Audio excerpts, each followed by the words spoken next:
Okay, so while waiting for other students to join, given that you guys are so devoted, like committed to actually come to the classroom, like all in the morning, like what do you think so far this class? Like, uh, I mentioned that I'm gonna open up the survey to figure out to get some feedback about this course. However, I was really busy, like course meeting and etc. So why don't we actually use this time to actually give me some feedback, like any feedback about the course material, like because that's essential for me because now I'm actually deciding the level of difficulty of this final exam. So I believe that specifically like a lecture note has been provided to you guys, which has never happened before. Like previous years, like students are usually like trying to follow all kinds of materials by themselves. However, this year is the last year for me to teach this specific course. So I decided to actually give it to you guys like a lecture note, like a summary and etc. Which means that I have to actually increase, like I have to give you a more challenging question. But on the other hand, when I check how many students actually use this lecture note, those students who would have done really well even without the lecture note, those students actually read lecture note a lot. So the rich gets richer, and that's the phenomenon. So I'm still like, I don't know. I have some conflicting feeling about the difficulty of the final exams. But feel free to let me know, like if this course is too challenging or too easy. Please feel free to let me know. Okay. Okay, let's get it started. Good morning, everyone. Now we are this week, we are entering into very interesting action taken by firms. So let's just watch and kick it off.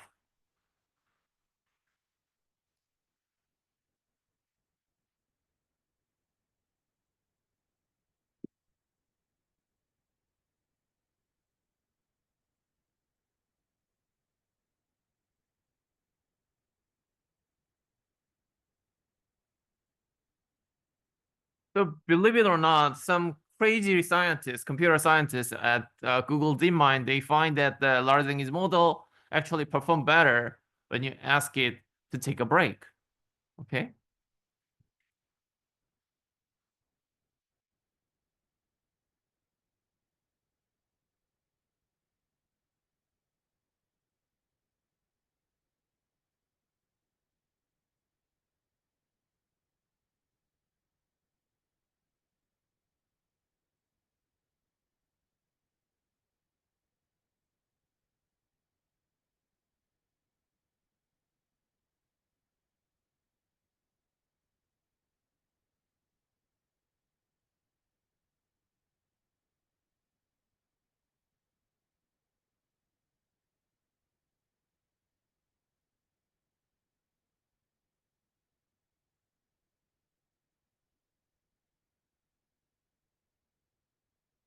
So Key can actually use it. Hey, you know what? Like a ChatGPT also perform better when it takes a time to take a break.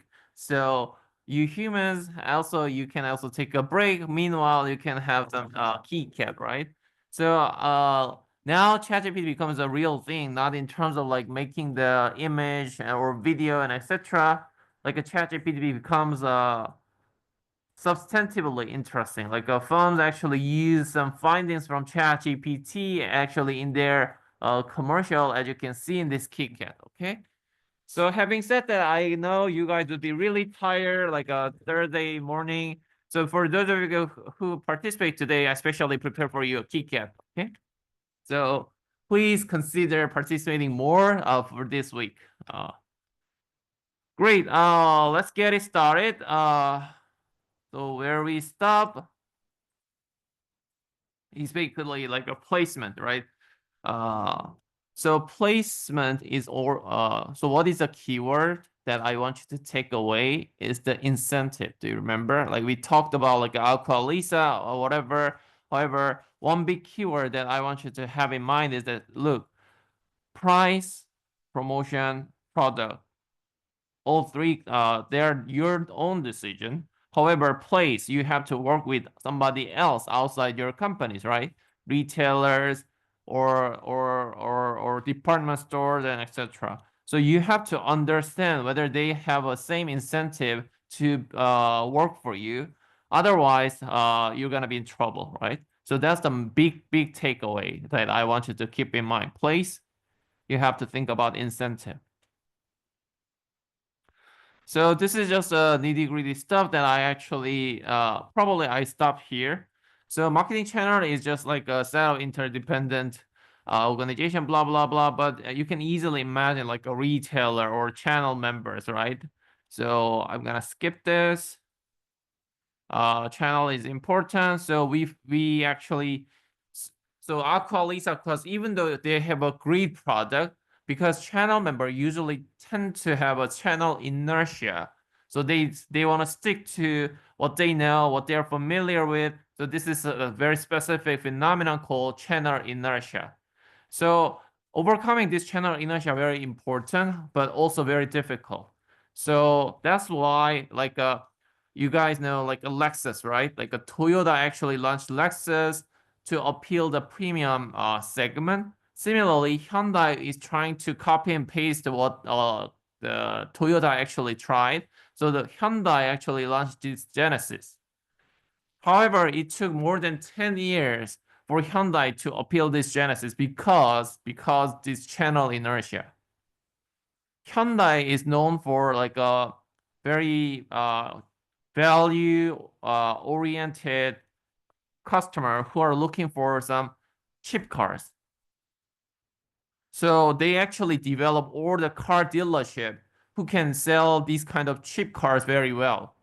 However, when they launch this new Genesis, their own network, like a car dealers, have no idea about how to sell like a premium cars, right?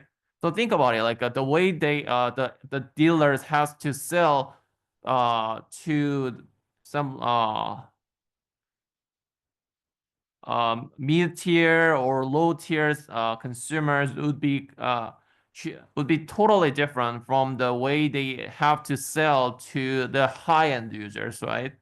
So that's why it takes more than 10 years because so think about it, Hyundai actually sells the cheap cars, and then if they suddenly say that okay, we are gonna switch to premium market, then the existing car dealer would be really pissed off. They would be so angry, right? The reason why Hyundai becomes such a big company is because of their effort all together, right? Joint effort. However, now that you become famous, you actually betray me and then trying to appeal the premium consumers. I'm not gonna work for you, something like that. So Hyundai actually tried. That's why Hyundai actually took more than 10 years to actually build a new dealership to appeal this premium segment. Okay. So that's the channel inertia part. Channel. So that's why channel decision involve long-term commitment to other firms. So think about it. This is a commitment issue. So or hold up problem. Do you guys know hold up problem?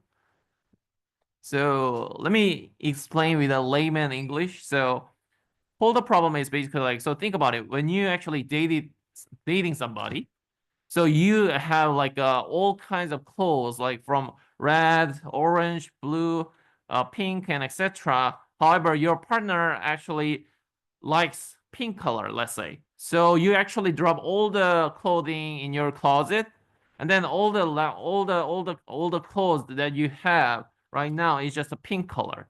And what if you guys actually broke up? Then all the clothes in your closet is just a pink color, which means that you have to find somebody who likes pink color. So your negotiation power after this particular relationship actually gets weaker. You see what I'm saying? So that's the typical like a hold up problem. So worrying that both because because of this concern, man and woman this actually do not put more effort to make their relationship better. So that to overcome this hold up problem, the one solution is to make a long-term contract, which is marriage. Okay, you see what I'm saying? I know this is not a good analogy. So, but what I'm saying is that so usually like this a long-term commitment because of hold up problem. Once my partner actually gets so popular, then what if I actually been thrown away? Then I don't have anything left because all my taste, all my effort, all my resources are actually adjusted to satisfy my partner, right? So worrying that then I'm not gonna actually make any effort as of now. So to solve this problem, so usually like a long-term contract is the way to overcome this hold-up problem. Okay. So that's just a side story. Yeah, also we talked about how to skip the middleman, like a Dell is one example. Dell has another interesting angle, like a pull promotion as well. However, like Dell is another very interesting case. Like skipping the middleman is one way to create the value. Okay.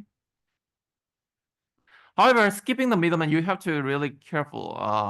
Yeah, I'm gonna come back to this. But do you guys know this brand Missoni? Some very few actually know this Missoni, right? It used to be really popular, but it gets its appeal. Like not so many consumers actually know this Missoni, even though this is a niche, high-end, very expensive brand. So Missoni actually collaborate with Target. Target is the retail brand. You can think of like a Taste or Park and Shop, something like that. So how crazy this idea is. Like so Missoni is a high-end brand. So think about it. Even if you go to a festival walk, Sandro is it is not possible for you to pass by uh uh it is not possible for you not to know this Sandro, right? Like a Sandro is located at the right center of the festival walk. So Sandro is doing some collaboration with Taste. How crazy is this, right? So that's exactly Missoni for Target. So let me ask you, which one do you think is the most expensive, more expensive? So one is original Missoni and the other is Missoni for Target. What do you think? Right one, yeah, you have a good taste. See, like a Missoni fan, okay? So the right one is actually like cost you like a 1,500 US dollar. So let me quickly so roughly like how much is this?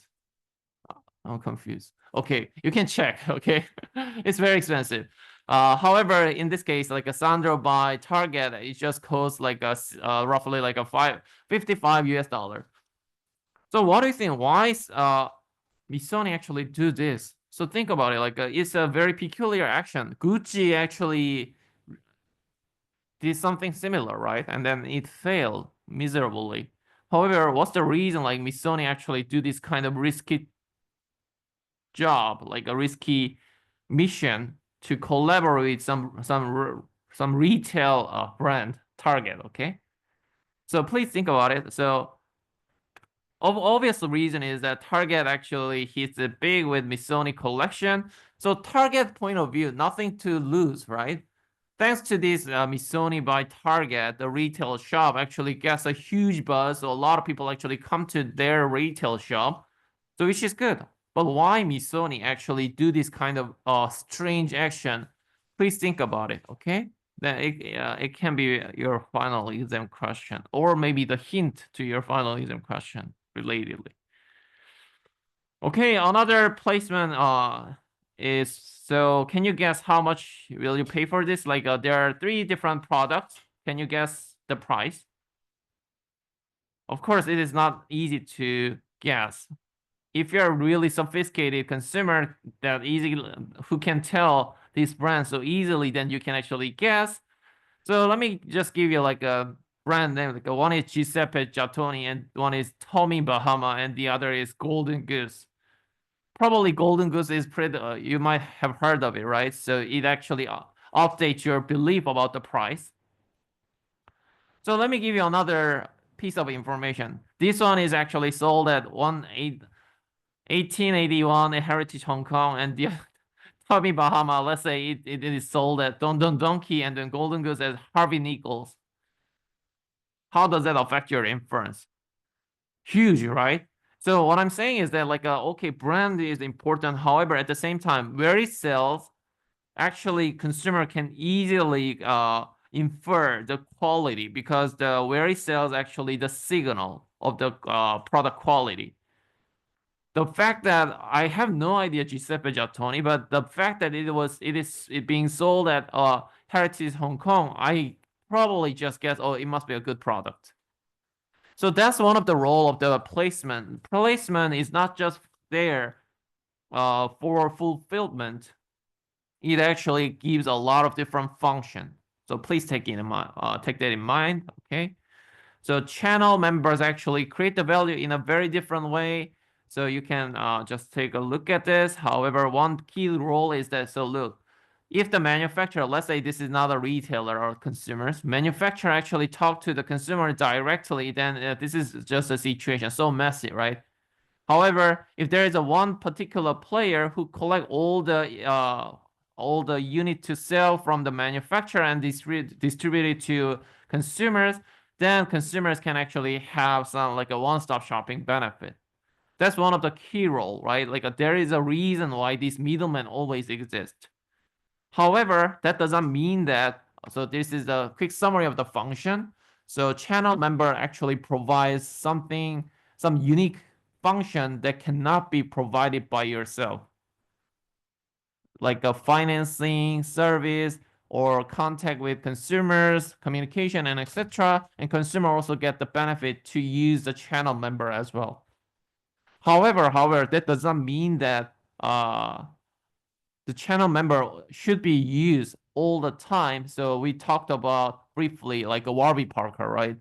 So Warby Parker, the main innovation is that, so the same designer product, we actually skip the middleman, everyone, designer, manufacturer, brand, wholesaler, retailer, and etc. So because of this double marginalization problem, the price is super expensive. However, just skipping the middleman itself actually a way to create the value. Okay. So, like I said, the new if things different, like the technology always open the door for a new way of business to succeed. So think about it. ChatGPT is now like completely changing the landscape of the business. Not just that, virtual like a AI, like a AI, AR, VR, like a virtual reality is also start to uh start to be on the like it is on the right track to be successful. So what I'm trying to say is that, so think about very critically. It doesn't require you so much like a crazy idea. It doesn't have to be a crazy idea. Just think about like, okay, can we use the new technology such as ChatGPT to skip the middleman? Then you have to go back. Okay, what kind of function channel member actually provides, like communication or sometimes reputation or recommendation, like the Stitch effects, right? So maybe ChatGPT now it actually has a camera so that you can actually have a conversation with ChatGPT in the like using the information that you actually observe, right? So that ChatGPT can give a lot of different information which used to be the function of the channel members. You see what I'm saying? So think about in this angle, definitely one of your final exam question is related to like how ChatGPT can replace the channel members. Okay. So yeah, so this Warby Parker actually try because they actually skip the middleman, so they have to find a way to substitute the function which used to be provided by channel members. So they actually try like a virtual try on and etc. Okay. And this is another interesting chart. After the COVID, so as you can imagine, like e-commerce sales actually skyrocket, like as you can see in this gray line. However, what is more interesting is that among the sellers, specifically sellers who have a physical presence, like an offline presence, actually has a higher growth because people still trust something that they can observe in the real world. So that's another role that you have to keep in mind about the seller. The white seller actually still plays a role. A lot of people actually do like a e-commerce, like a Taobao or Hong Kong TV Mall or something else, right? So you have to also understand the role of the physical store as well. Okay. This is the same point, so let me skip. So, the bottom line is that these high-end Revlon cosmetic was usually sold at like a high-end department store, like a Bloomingdale's or Macy's. However, it is so tempting to actually increase the sales. So they are trying to actually increase the touch point by selling through a popular price chain, which is lower end. So it obviously increased the market coverage. However, it actually lose the support from the high end, such as the Bloomingdale and Macy's. Bloomingdale's and Macy's would be really pissed off, right? We are actually here to sell your product to target your high-end consumers. Now that you become so famous, you're trying to expand the customer segment. So this Bloomingdale and Macy's, what they did is like sometimes they withdraw support, sometimes visibly or sometimes less visibly. What I mean by that. So it used to be like Revlon Cosmetic, usually located at a very highly visible place. But however, after this happened, like they actually withdraw the support, even though we are selling the same product. However, we actually put it somewhere here. So consumer cannot easy to find this Revlon cosmetic so easily. That matters a lot, right? Retailers, they have their own interest, so you have to understand their incentive as well. So again, let me quickly summarize. So channel members behave in their own best interest. So it is very important to understand their incentive, and their incentive usually just stick to what they know, what they are familiar with. That's called like a channel inertia. Overcoming this channel inertia is your job. It's not like a product development or the engineer's job. It's a marketer's job. Like you have to understand the core channel members, their incentive, whether they have a same interest with us. Okay, that's the main takeaway from the placement. Okay. So this is just a repetition. So let's move on to the promotion. Okay, promotion is really fun. Probably the most interesting action that we can discuss. However, this course would be the most boring way to teach this most exciting action, promotion. Okay, so that's one of the reasons why I actually bring this key kit. So promotion, so what is a promotion? So promotion is again like a book smart version, the use of special offer intended to raise a consumer interest or influence of purchase. But there are usually three roles: informing the consumers, hey, I'm here, or persuade, hey, I'm such a smart guy, why don't you try me? Something like that. And then remind the consumer, like, okay, consumer usually have a lot to cover, a lot to do. So sometimes consumer actually forget about us. So reminding the consumer that you're still there is very important. So please keep that in mind. There are three typical roles like informing, persuading, and reminding. After this class, you will see a lot of ads, right? Either TikTok, Instagram, or YouTube. Please think about what's their intention. It's gonna be really fun.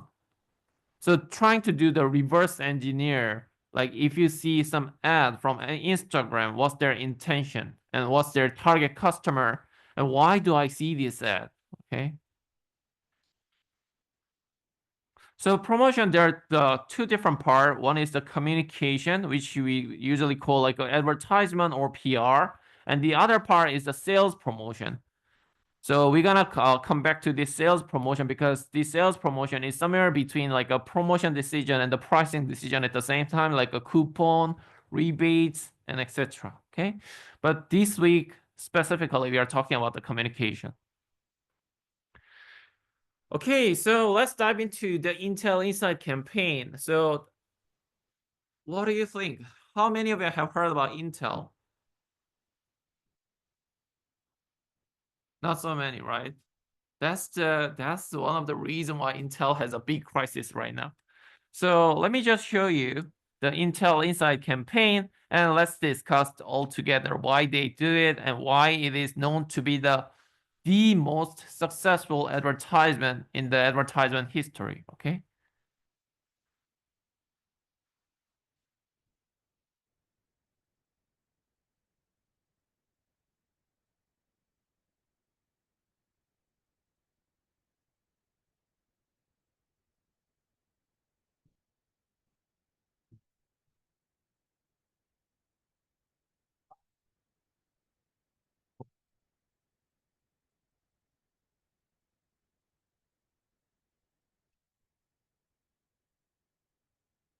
So do you guys, or maybe do you guys seen these before?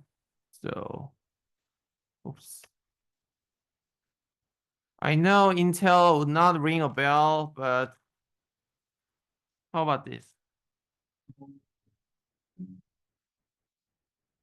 Have you ever heard about this sound?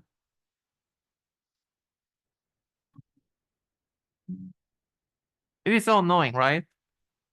So what I'm trying to say is that so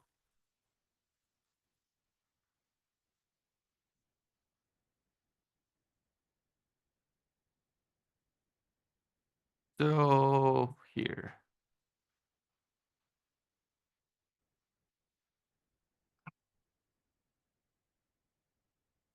This.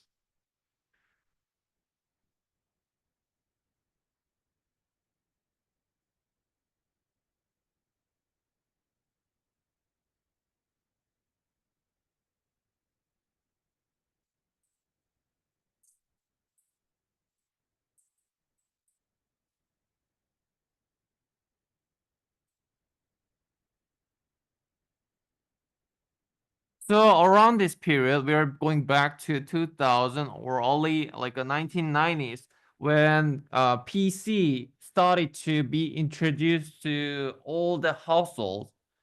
So at the time, I still vividly remember when you guys were even not before you born, like I don't know, like maybe your parents are still dating with each other.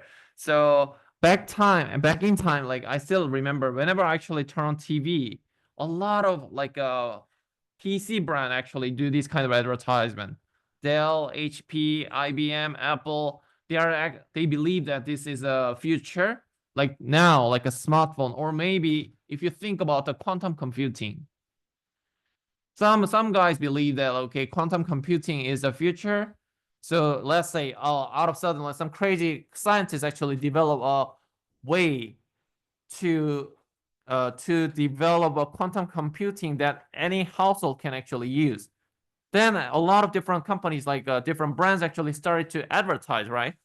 One thing that I realized as a kid is that okay, every time I actually watch this, I actually hear this sound.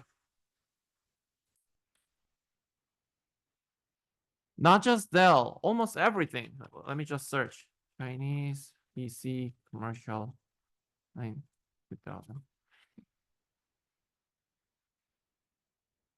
I'm just checking whether I'm not quite sure whether it actually has it or not, but let's watch it.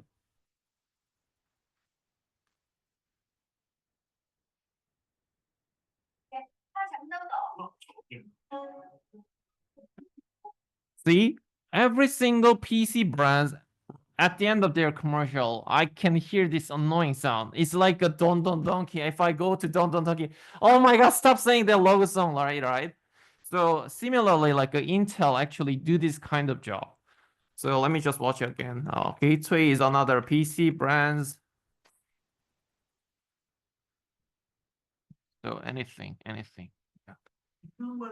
See, advertisement is so fun. So please stop subscribing your YouTube Premium so that you can actually watch this advertisement.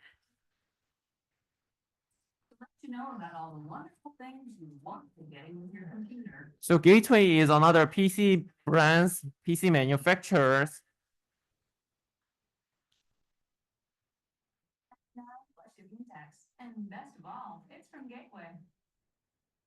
See, it is so annoying. So what do you think? So let me tell you.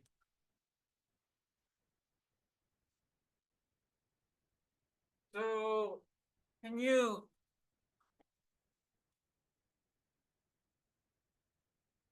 Intel? So why? Oh.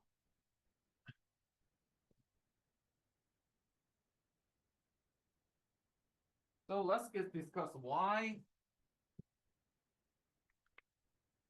Intel Inside.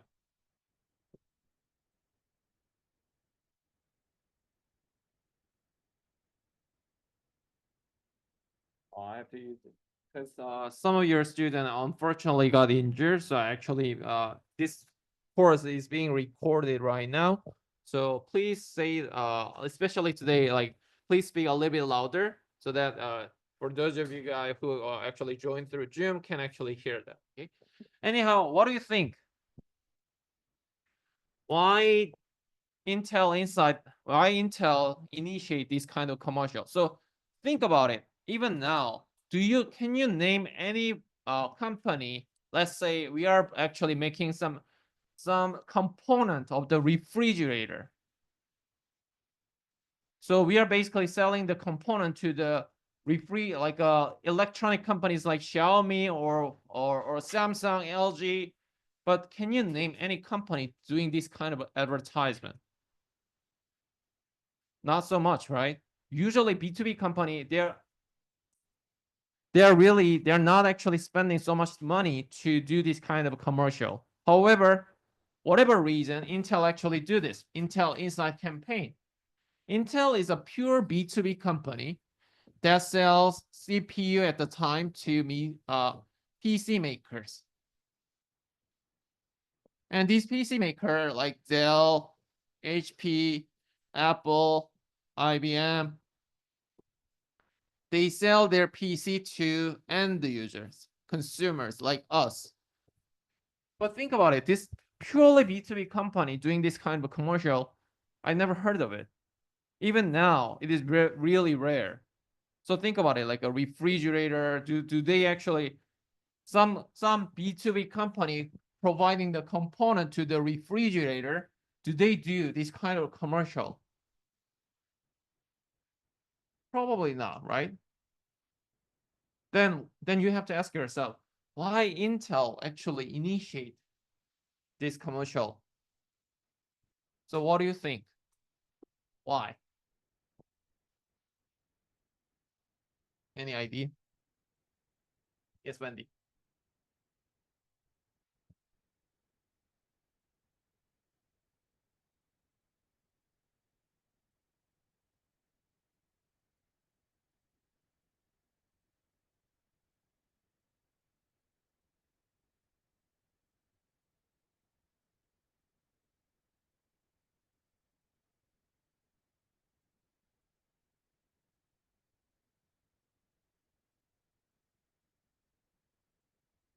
Okay, Wendy, your point is that so after Intel gets to know them, maybe this B2B company can be the B2C, like some component can be directly to the end user. That's what they're saying. Okay, that's possible. However, Intel still focusing on the CPU. So their major vendor is actually the PC makers. And it is, I know it is pretty interesting idea. However, it may be a little bit risky given that if you become the yeah, I'm gonna come back to this one later. Yeah, any idea? Yes.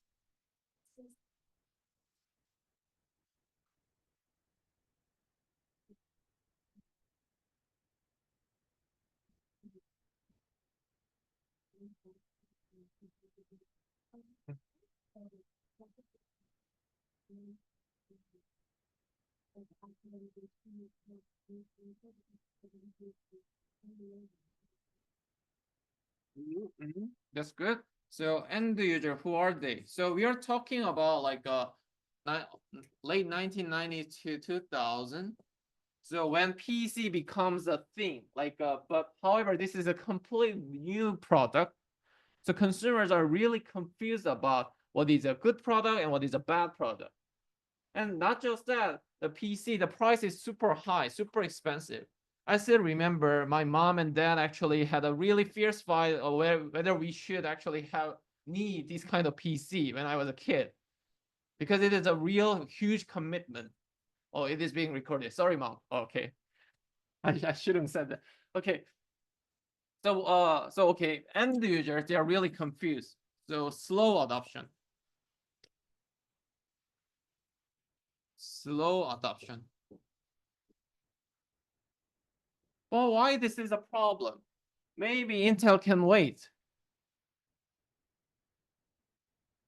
I agree. Maybe consumer are really confused about, okay, so think about it, this PC is a huge spending. I still remember my dad has to pay like his roughly like a 2 month of salary to actually make a purchase. It's a huge commitment. However, they don't me and my parents, we don't know what is a good product, what is a bad product. So huge confusion actually lead to slow adoption. People tend to be reluctant to make a purchase of these PC. But why? Still, there are multiple things. Intel can wait. Okay, that's PC maker, your problem. I can just wait. PC maker, you do yourself, you do your job, doing the advertisement and etc. Why Intel was in such a hurry to do this kind of advertisement? What do you think? Any idea?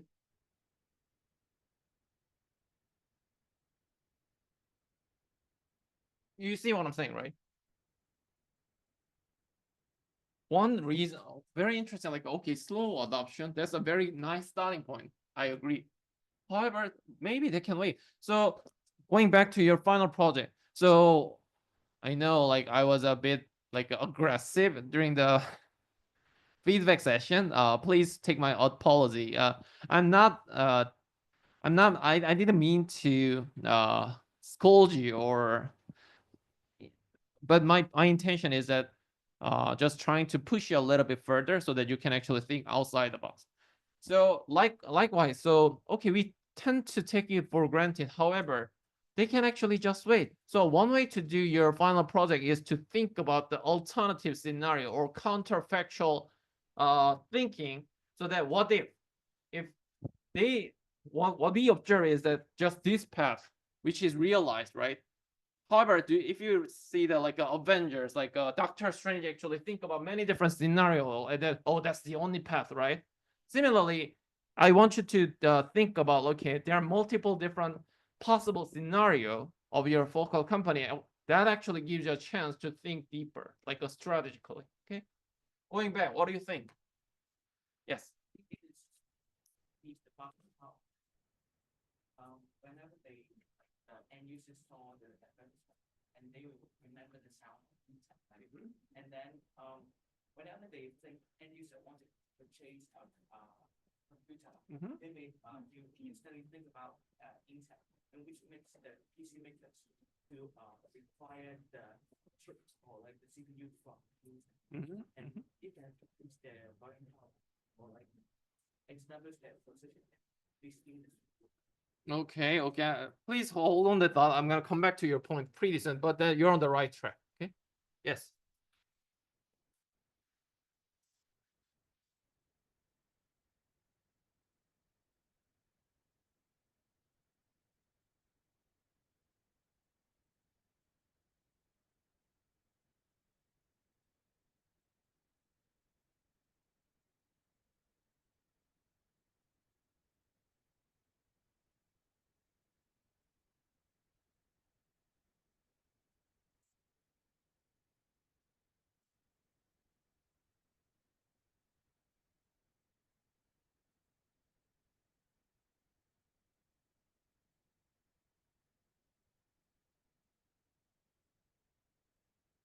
Okay, okay, that's also a good point. So do you guys know this famous law? Moore's law?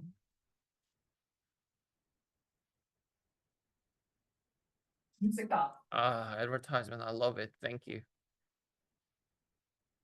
Notice that the faster technology gets, the cheaper it gets. It all comes down to this guy, Gordon Moore, and a prediction he had made over 50 years ago that became a driving force of technological innovation. It's called Moore's Law, not to be confused with Murphy's Law, which is all about things going wrong. Moore's Law is kind of the opposite. It's about how everything gets better and better. The simplest explanation of Moore's Law is this. The power of computers will roughly double every 2 years. So tech will continue to get smaller, faster, and more reliable at a consistent rate, while the relative cost goes down. Moore made this prediction way back in 1965, saying that it will lead to inventions like home computers, digital wristwatches, and personal portable communications equipment. So Intel, one of the founder, this Moore, actually realized that okay, computer like a PC or roughly speaking like a computing power actually almost double and cheaper almost every 2 years and roughly or 1.5 year. So that's the rough sketch of the Moore's law. So if you still track the why NVIDIA or like a Samsung and TSMC, all the competition, and if you take a look at this, they talk about like a Moore's law. Even now, Moore's law it is debatable. However, like a Moore's law, it gets better and better every single other year. Every other year is what I'm saying. So why does it? So Intel knows that obviously because that's Moore actually is the founder of this Intel. So what do you think? How does it relate it to Intel Inside Campaign? They understand this technological pattern even around like 1970. Why does the fact that so we can know the future, the trajectory of, so it is a signal from the future. Okay, I can hear the future, and I believe that okay, in the future, the performance would get better and better and cheaper. Then why? So this is another hint. Maybe from the consumer side, consumers are confused, so they are not actually buying the PC. PC adoption is very slow and stagnant. But at the same time, we believe that right now Intel is the dominant player, like their market share is more than 80%, and they're competing with AMD. Do you guys know AMD? The really famous CEO, Lisa Su. Oh no. AMD. She's a phenomenal figure in this industry. Okay. So why? AMD is less than 20%. And right now, our market share is good, and we have a overwhelming technology so that we can dominate our competitor. And it is so puzzling, right? Why are you in such a hurry? You're in a good shape. Your market share is almost like a monopoly. So why should I care? Isn't it their problem? PC maker, you have to care. You're not doing your job very well. That's why like end users are not actually purchasing the PC that much. Why is it concerning if you are the CEO of Intel? Yes.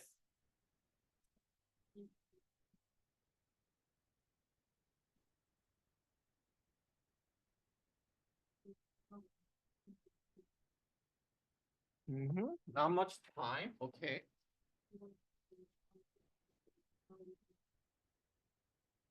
Okay. Okay. So think about it. You're on the right track. Okay. So what I'm trying to say is that look. So right now we are like almost like a monopoly, right? However, there is no guarantee that In the future, what if AMD actually using this, according to Moore's law, the future generation would be much better and much cheaper, right? What if this AMD in the future, they develop a better chip or CPU? And that future, right now, a lot of consumers are confused, but over time, Intel believes that this PC is a game changer, which means that in the future, a lot of consumers get to realize the value, right? And there is no guarantee in that future I would be still the market leader. You see what I'm saying? So that's why they are such a hurry. So that's why, so think about it. So right now I have some overwhelming technology. That's my resource, right? However, slow adoption is a big problem. And what I want to do is that, okay, I need a R&D so that in the future I can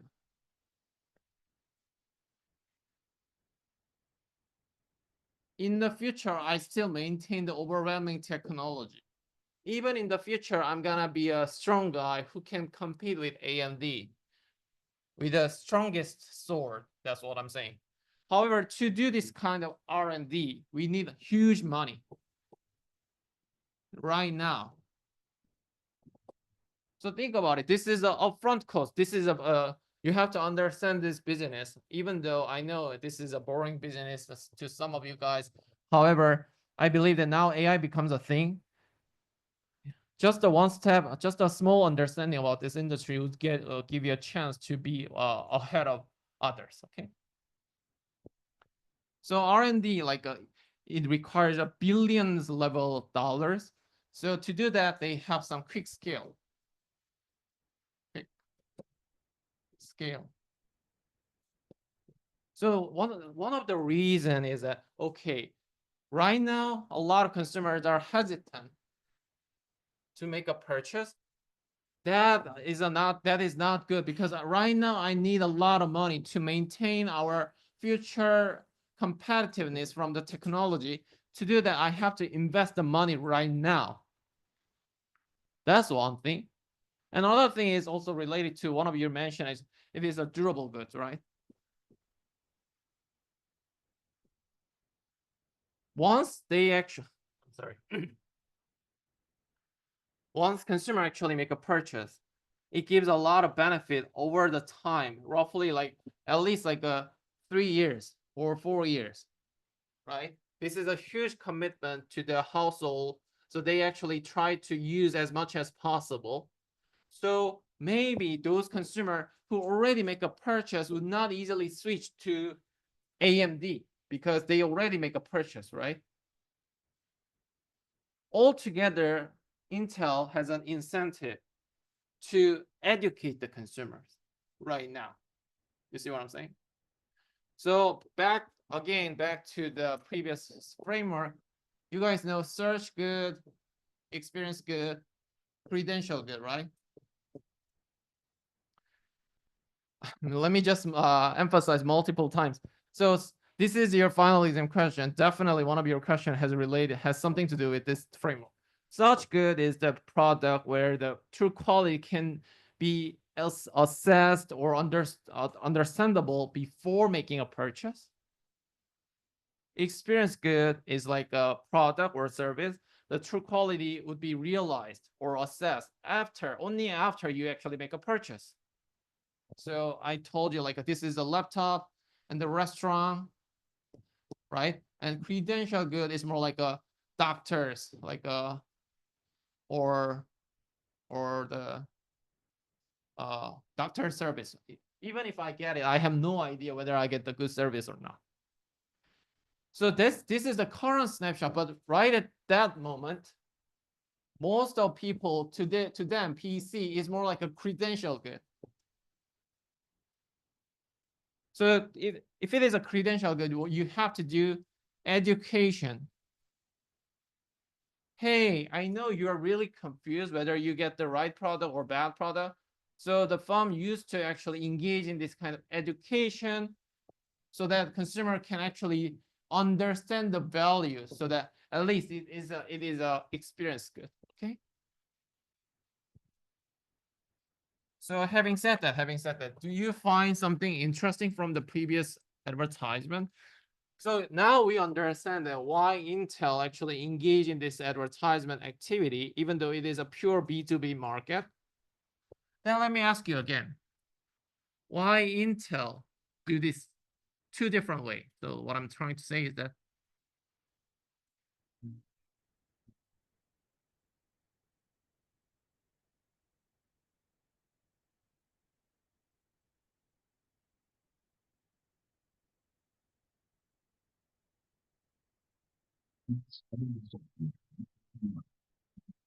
the place.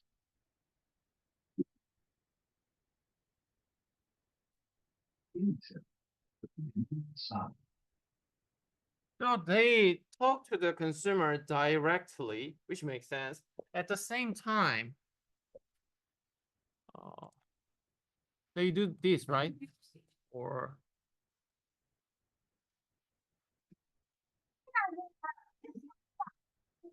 I have no idea what they're saying.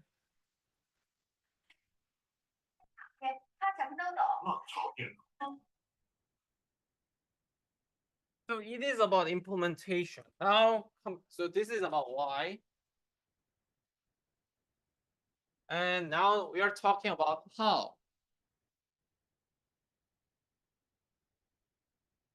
So what you can observe, what is strange, what is strange is that, okay, why some co-op advertisement? You see what I'm saying? So isn't it better to just talk to the end user directly to say that, hey, you know what? So this is a way that how to find the right PC. So maybe Intel just talk to the consumer directly, right? So let me just draw the line here, value creation line.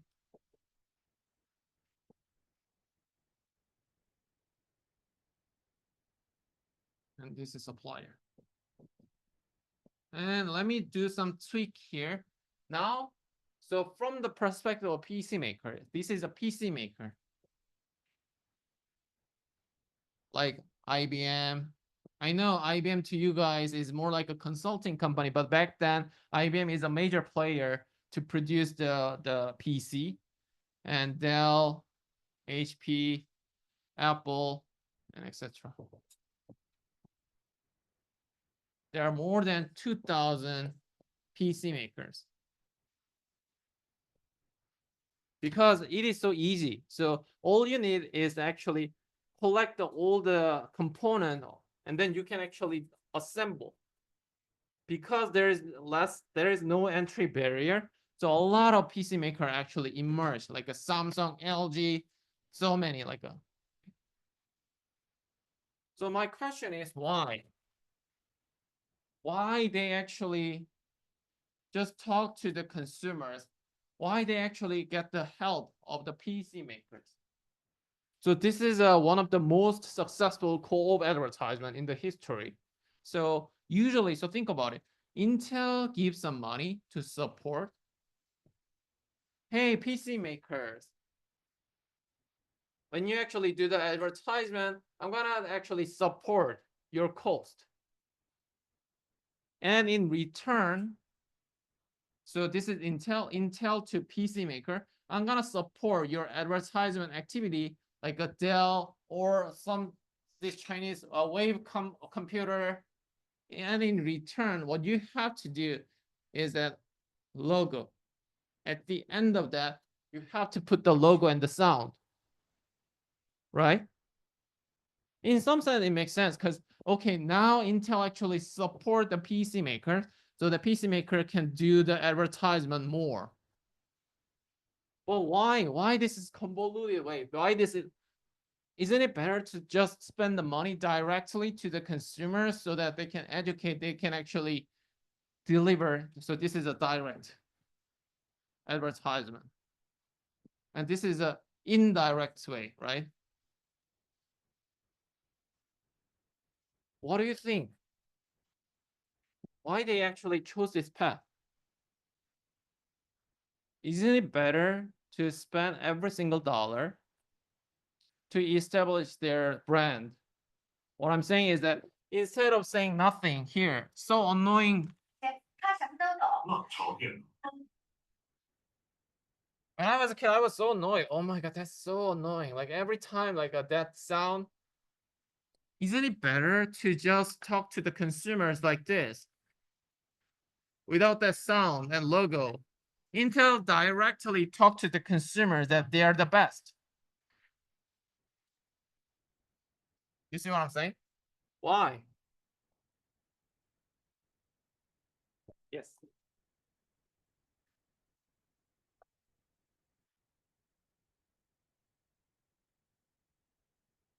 So annoying, yeah, like you're annoyed by that, they successfully get your attention, right? And then you may, when you want to buy a computer, and then you may think of the sound, and maybe you will buy it. Yeah, that's not one way to explain. Maybe like attention. They're just looking for attention, okay? But isn't it too costly to get just the attention? Then why don't you actually do this kind of attention focus advertisement by yourself? You see what I'm saying? That annoying logo and sound, you can just put it and then you can actually do the advertisement by yourself. I'm just teasing you. You see my point, right? Yes.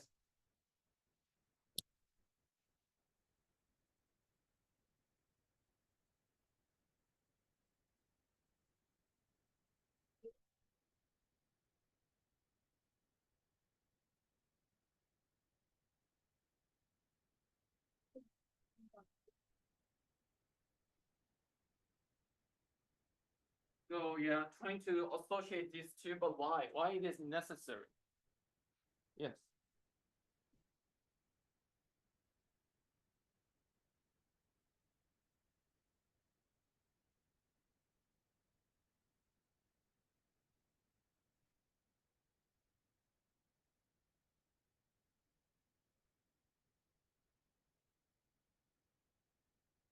Okay. Okay. Okay. Okay. Okay. Okay. So that's actually the main message of today's class. The takeaway is that so you have to understand what to say, message.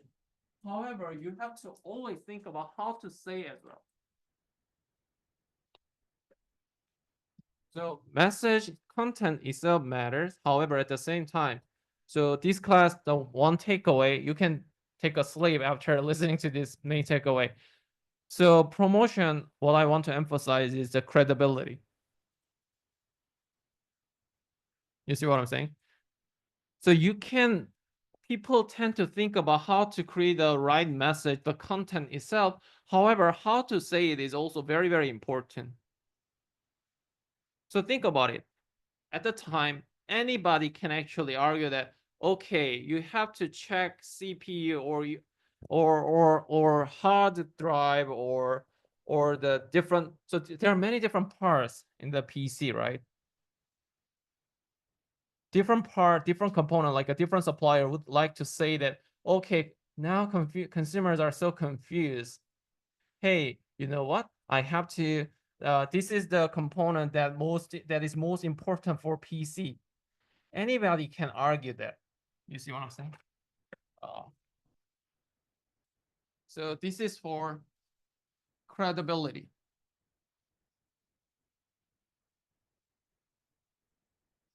Consumers are so confused at the moment. So Intel's goal is pretty clear. Hey, consumer, I know you're so confused about what is a good product, what is a good PC. Then what you have to do is, okay, what matters is CPU. Why CPU? It actually determines the performance. What kind of performance? The speed. You see what I'm saying? However, to say that credibly, then just saying by yourself would not be so convincing because you're the one who actually sell that product, right? However, PC makers, if they say it on behalf of Intel, then it becomes more credible. You see what I'm saying? So think about it. PC makers are the one who decide which product to use, and they actually have a much more expertise to decide which one is a good product, which one is a bad product, right? So PC makers, if they actually introduce Intel to consumers, then whatever Intel says would be more credible. That's the key. So that's why credibility, to get the credibility. So think about it, Intel at the time was the nobody to the consumers. However, they see a lot of ads from IBM, Dell, HP, Apple, so they have a more reputation to the consumers. So Intel, Apple, all they saying that okay, Intel like a CPU is important and performance and speed, then Intel has some credibility. You see what I'm saying? So let's take a watch again here.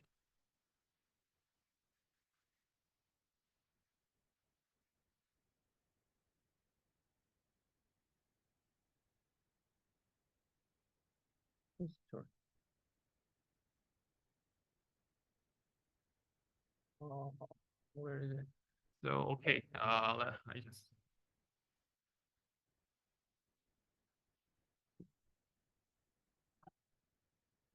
oh, it's fine. Okay. Okay, any question? So let me ask you then. So if you're the PC maker, would you really want this happen? So like you kind of mentioned, like PC makers, if this happens, then who actually get the credit? Altogether, okay, Intel is actually educating the consumers. Hey, you're finding good PC, then you have to find the CPU, why CPU? Because it determines the performance like speed, and in terms of that dimension, we are the best. Intel is the best. Then if this happens, then who gets the credit? IBM, Dell, HP, Apple? Probably not. Intel is the reason why consumer actually see a good product, right? Then who gets all the benefit? Intel, right? Then even though they create a value, PC maker would not actually ask, hey, Intel, can you provide your component with a lower price? They cannot never do that because consumers, end user actually like Intel after all this cold advertisement. Then let me ask you, PC makers are not stupid, right? Though they understand these potential consequences. Then why PC makers are actually on board to advertise this Intel? What do you think? You see my point, right? Okay, now consumers are so confused. Intel actually trying to educate the consumers to make their message more credible. PC maker, why don't you collaborate with me? Then my credibility actually goes up. Then consumers actually get to be educated. Hey, if I want to find a good product, I have to say, oh, that's an Intel CPU. Then consumers, they actually finding whatever they so consumers just looking for Intel CPU based PC, right? Then who has a power, negotiation power? Intel or PC maker? Obviously Intel, right? Knowing that, why in the first place PC makers actually join this cold advertisement? What do you think? Because they're stupid? Probably not, right? Yes.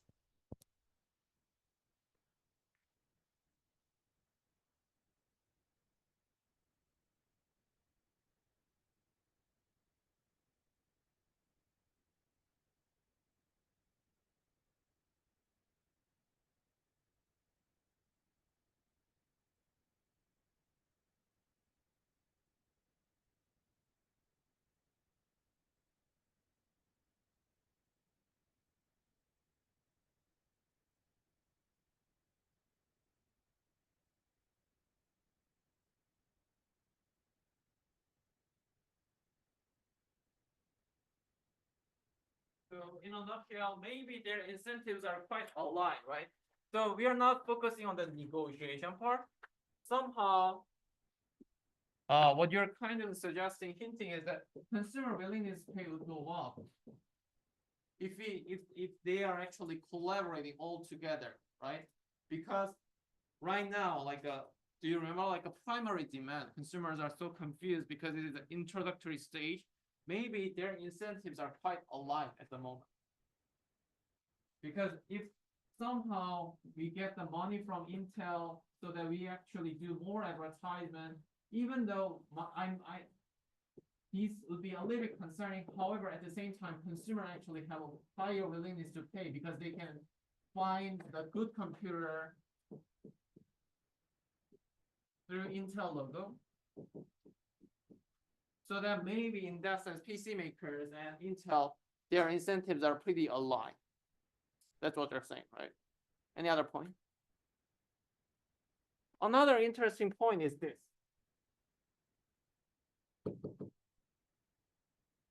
Intel has a, yes. Could you speak up a little bit?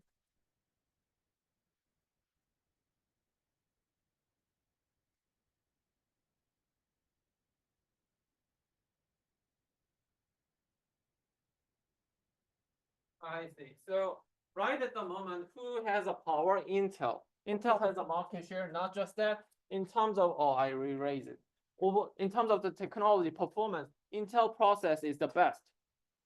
So, hey, IBM, Dell, HP, Apple, whoever you are, it's fine. You can actually opt out. However, let's say IBM, you're out. IBM doesn't like this idea. Then I have a lot of alternative players, right? From the perspective of Intel. Then IBM, hey, IBM, okay, you're not actually joining. However, once we achieve this goal to educate the consumers, consumer would actually looking for whatever product is only with the Intel logo, right? Then IBM cannot actually appeal to the consumers. So that's very important. There are 2,000 PC makers, so IBM can be easily replaceable from the point of view, from the perspective of the Intel. However, Intel is the only player who can produce the reliable and very high performance chip. So they can actually initiate, they can actually dictate this huge commercial. You see what I'm saying? There are two reasons. Incentives are quite aligned. At the same time, PC maker, there are more than 2,000 PC makers at the time. However, Intel is almost like a monopoly. You see what I'm saying? Then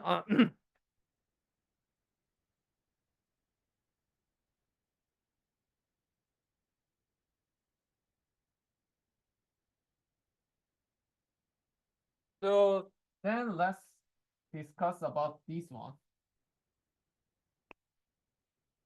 So first, they emphasize just single dimension. Speed. So their first message is the speed. Hey, consumer, if you're really confused, then what you have to care is the speed because the speed actually determines the performance of this black box PC. Do you think it is a good idea or bad idea? There are pros and cons. What do you think? So you see the advertisement before, right? Lightning speeds. If you go inside the PC, there is a component called CPU, and CPU actually gives you a lightning speed. That's the core message, right? Do you think it is a good idea or bad idea?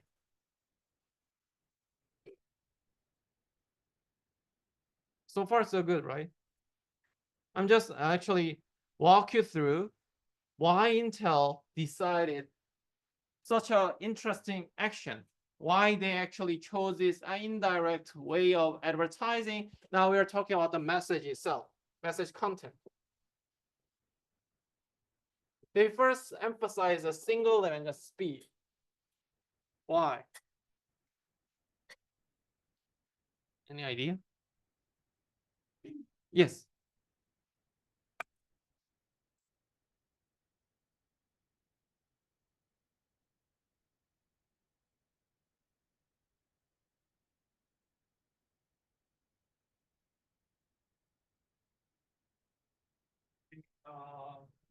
Okay. We're gonna go get there pretty soon. Any other opinion? Yes.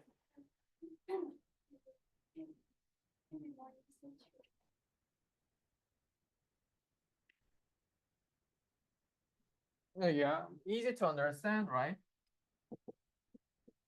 So think about it. When you meet somebody in a blind date, like first, like you have to uh appeal with the one single advantage that you have, right? Because it is too easy to understand and easy to establish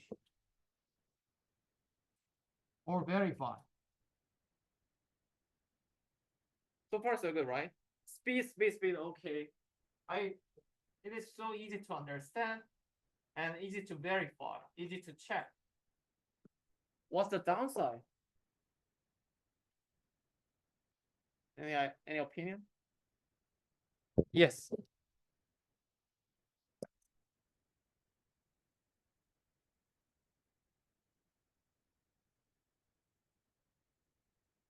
Okay, that's good point.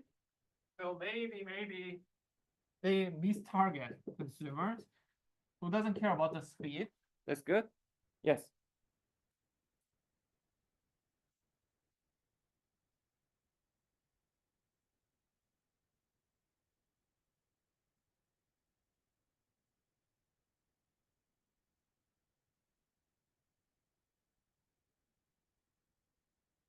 Disappointment. Okay. I'm gonna come back all of those viewpoints pretty soon. Maybe disappointment. But any more fundamental reason? Yes.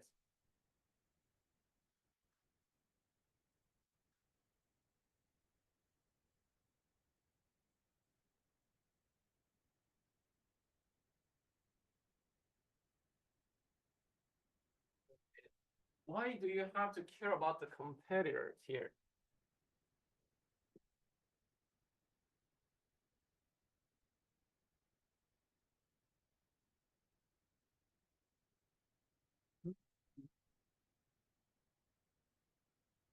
Mhm, mhm.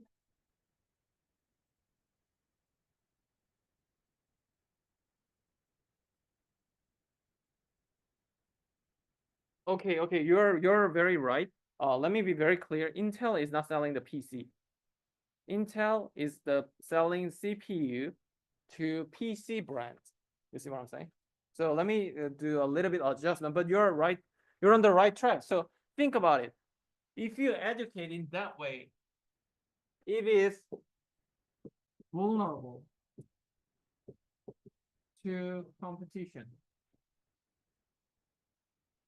You educate the single dimension Intel, and what if the next generation AMD actually comes to the market with a faster speed? Then because you educate, hey consumer, you have to care only the speed, then the next generation, if AMD actually comes to the market with a faster speed, then you are doomed, right? So that's exactly what happened. Let's take a look at this.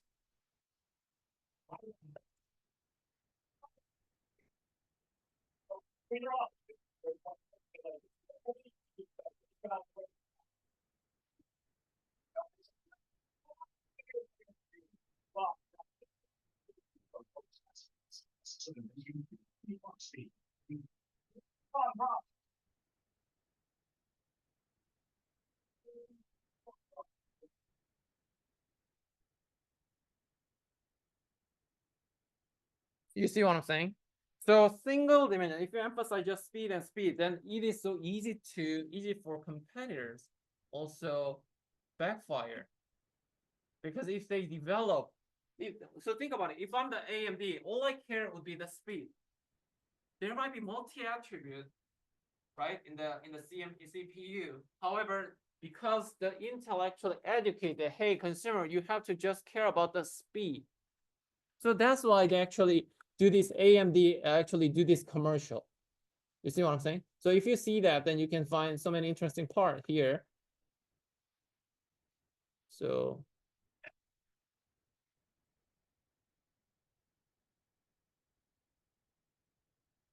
even he speaks so fast, right? So as you can see here, Intel, AMD.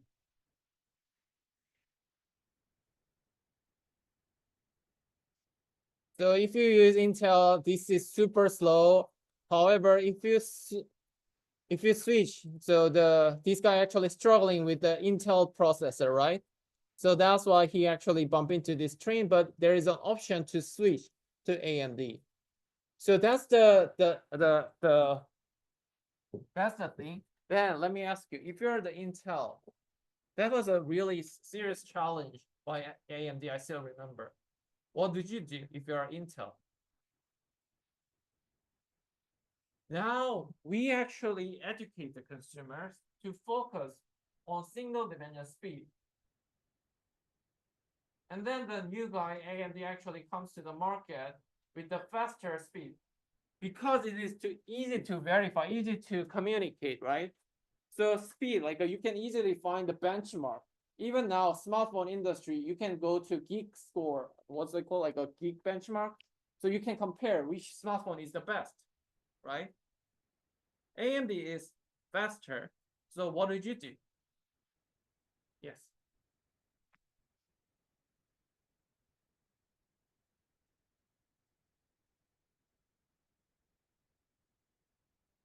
Maybe CPU is not about speed. It has multiple different attributes. That's why if they actually switch to multiple attributes. And again, also. Another downside, coming back to your point. So think about it. Consumers sometimes feel sick of it. So do you iPhone 10, iPhone 11, iPhone 12, they actually say that, okay, speed actually increased to 40 to 44, 44 to 48, blah, blah, blah. But at some point, consumers are just sick of it. If you just emphasize a single dimension, right? So that's the satiation. So because of this reason, like you kind of mentioned, Intel decided to switch, emphasizing multiple different attributes. Instead of saying single dimension, they actually switch like a multi-dimension thing, as you can see here.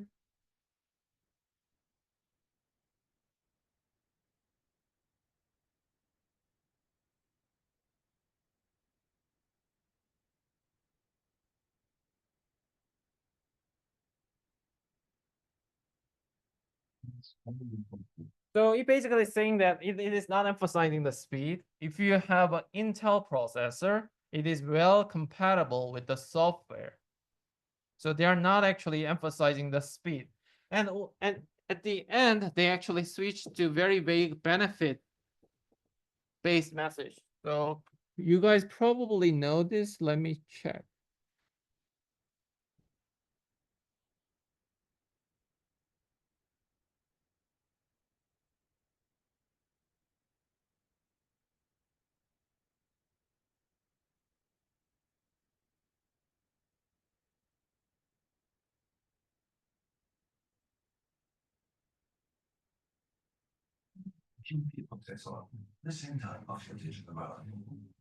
You see a point? They don't mention anything. They are actually abstract away from emphasizing any attribute.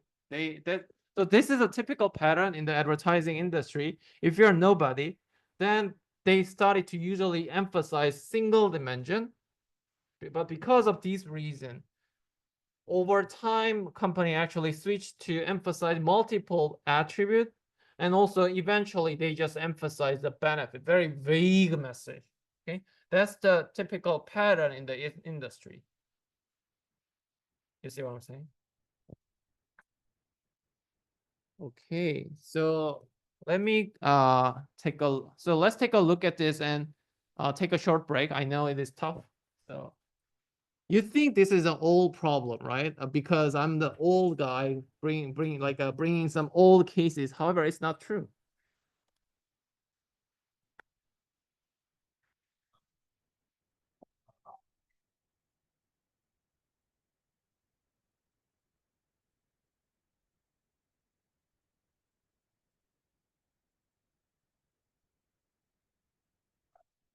way faster. Not that. I get that's smart. Or that. Then multitask and don't know what it's called. A dragon is coming. Not to it yet. Not to an enchanted of the village. No, this dragon is coming to your home. Well, technically, in your phone. Make sure your next phone has the blockbuster speed and performance hundreds of millions already locked. Make sure it has a Snapdragon processor. So how many of you have heard about this Snapdragon? Not so much, right? Only the tech geek guy like me would actually care. However, Qualcomm is another company who, like Intel, they understand that okay, smartphone becomes a thing. Oh, okay. Okay. Smartphone. So think about it. Like this is like a 2013. Even you guys can remember that. How old are you? Like when? 2002, 2003, right? Okay, but still think about it. Like when you're like a teenagers, like you still see this kind of enormous change, right? Like a very small, like a feature phone to smartphone. So smartphone at the time is also like a black box. So you under this is a huge case in business world. So Qualcomm understand that okay, we should be the next Intel. So that's exactly the reason why Qualcomm actually initiate this kind of Snapdragon branding and the commercial. However, as you can tell right now, Snapdragon not so successful. Why? Because they fail to get the help from smartphone makers. You see what I'm saying? Not just that, Qualcomm is not the only player like Intel. Who's the other competitor? Oh. So smartphone business, there is a Qualcomm, and Samsung also has its own chip. Apple, who is the inventor of the smartphone, they also have their own chip, and also MediaTek, and etc. So Qualcomm, even though they do the same set of action, it is not so successful because they did not get the PC maker, no smartphone makers help. At the same time, they are not that like a powerful in terms of the performance and etc. You see what I'm saying? So imagine the world that smartphone, if the Qualcomm is the only player like Intel, then whenever you see Xiaomi, Huawei, Oppo, Samsung, Apple, maybe like a Snapdragon can do this, could have done the same thing, right? Like Intel did. Snapdragon, something like that. You see what I'm saying? And then whenever we see this kind of smartphone, there is a small logo indicating the Snapdragon. However, even the same set of action actually fail because the situation is different. You see what I'm saying? They actually do almost the same thing. So take a look at this.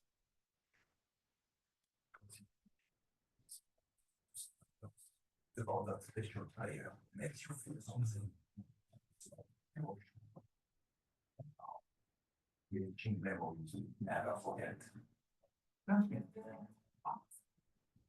Something is a number on the justice that matters, but it's not just what's in the back of the shirt that counts. It's what's. So they actually try to target the consumers directly with the collaboration with the Manchester United or something like that. You see what I'm saying? However, the key essentially is that getting the help from the smartphone manufacturers such as Apple, Samsung, Huawei, Oppo, and etc. You see what I'm saying? Having said that, that's why Snapdragon actually failed so far.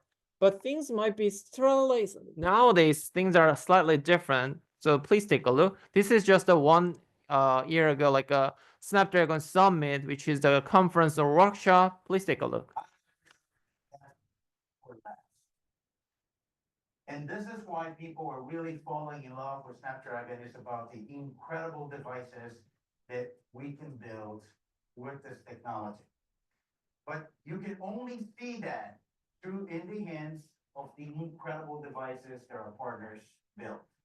And speaking of partnership, one of the incredible partnership, one of the longest partnership with Qualcomm is with Samsung. Hope you have your Samsung Galaxy device.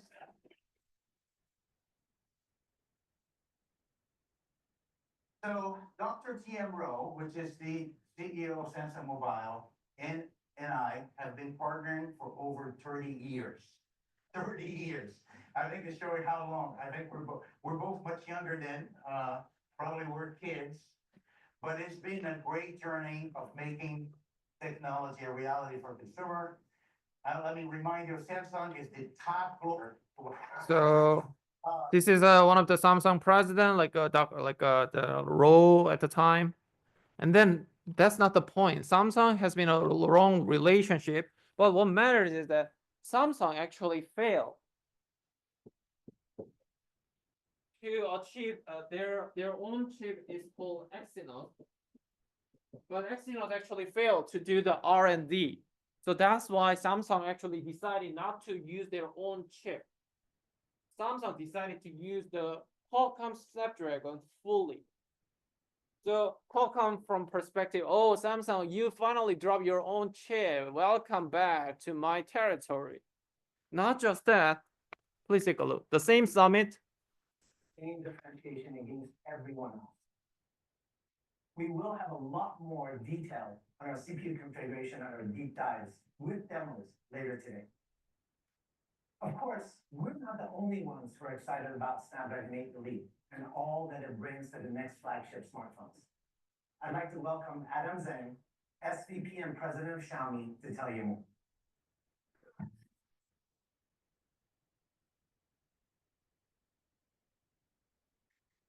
There. Wait. Aloha. Good morning, ladies and gentlemen. I'm Adam Zhang. It's my honor to be invited here to share Xiaomi's latest progress and the achievements we have made together with Qualcomm. Last year, Xiaomi officially upgraded its strategy to human car home.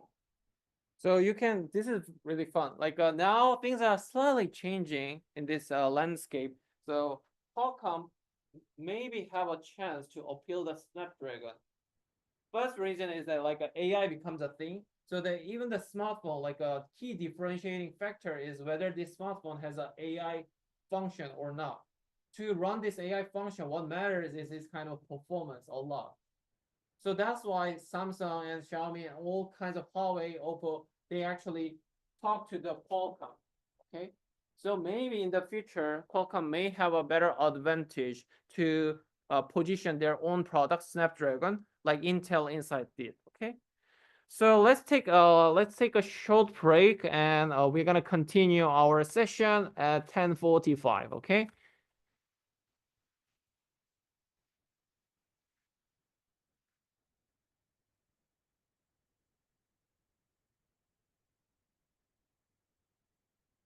So I have a KitKat, so feel free to take it. Like I know, like you must be really tired.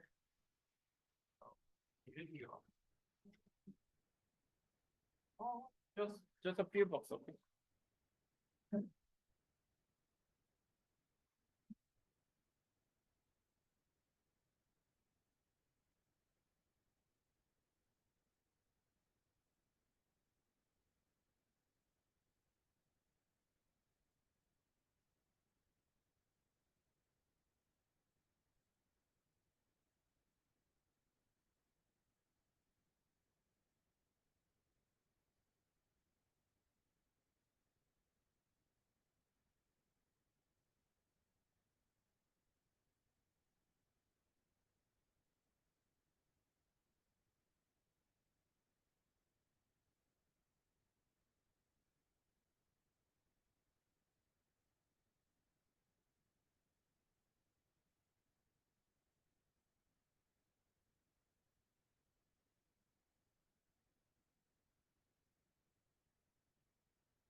Oh, you're the only one who use HP. I mean, right now, every single one of them, like they have a Mac, Some, super popular, right?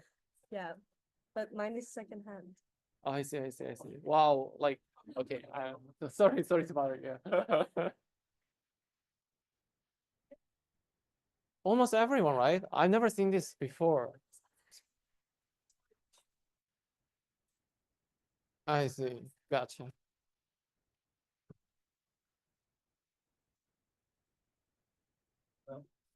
Wow.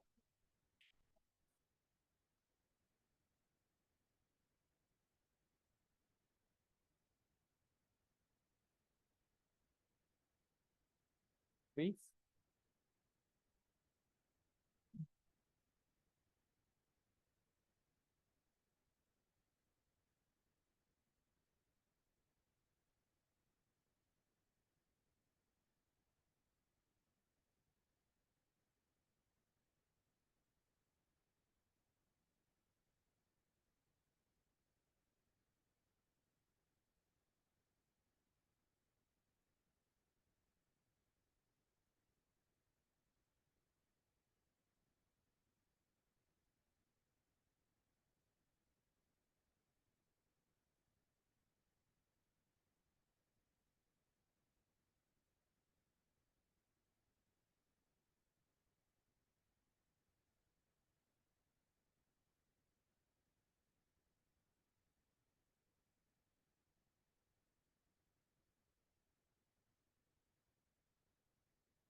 Okay,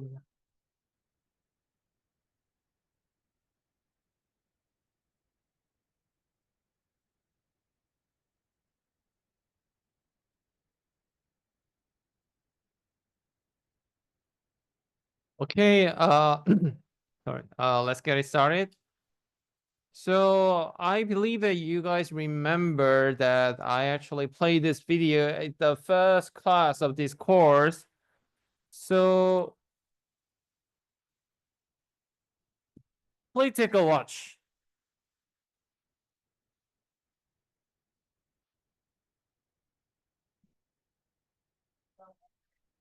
This is so boring, right? Like this class.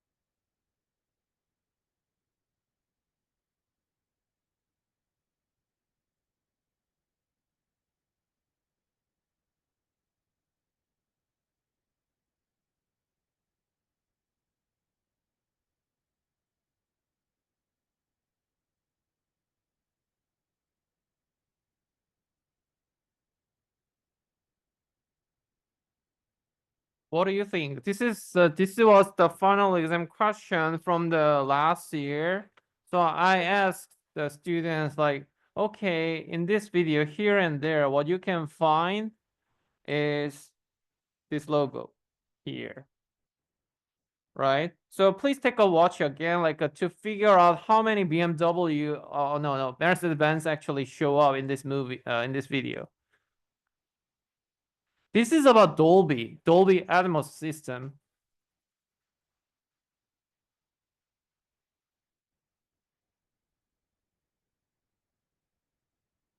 Right? They're on the Mercedes-Benz.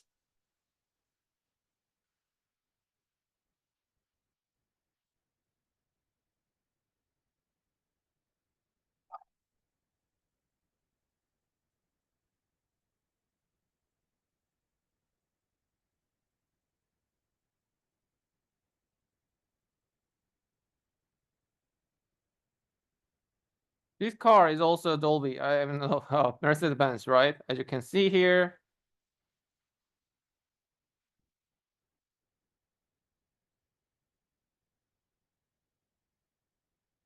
Oh, did you see this car is also Mercedes-Benz?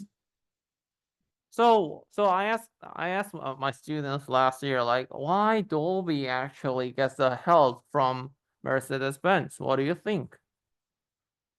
Dolby is also like they also sell it to the end user as well. However, so what's the logic here? Why Dolby have to feature BMW? If you check the Dolby Atmos other video on YouTube, you can find a lot of things. BMW is actually awesome. So my point is that Mercedes-Benz actually feature Dolby Atmosphere on behalf of Dolby. Why?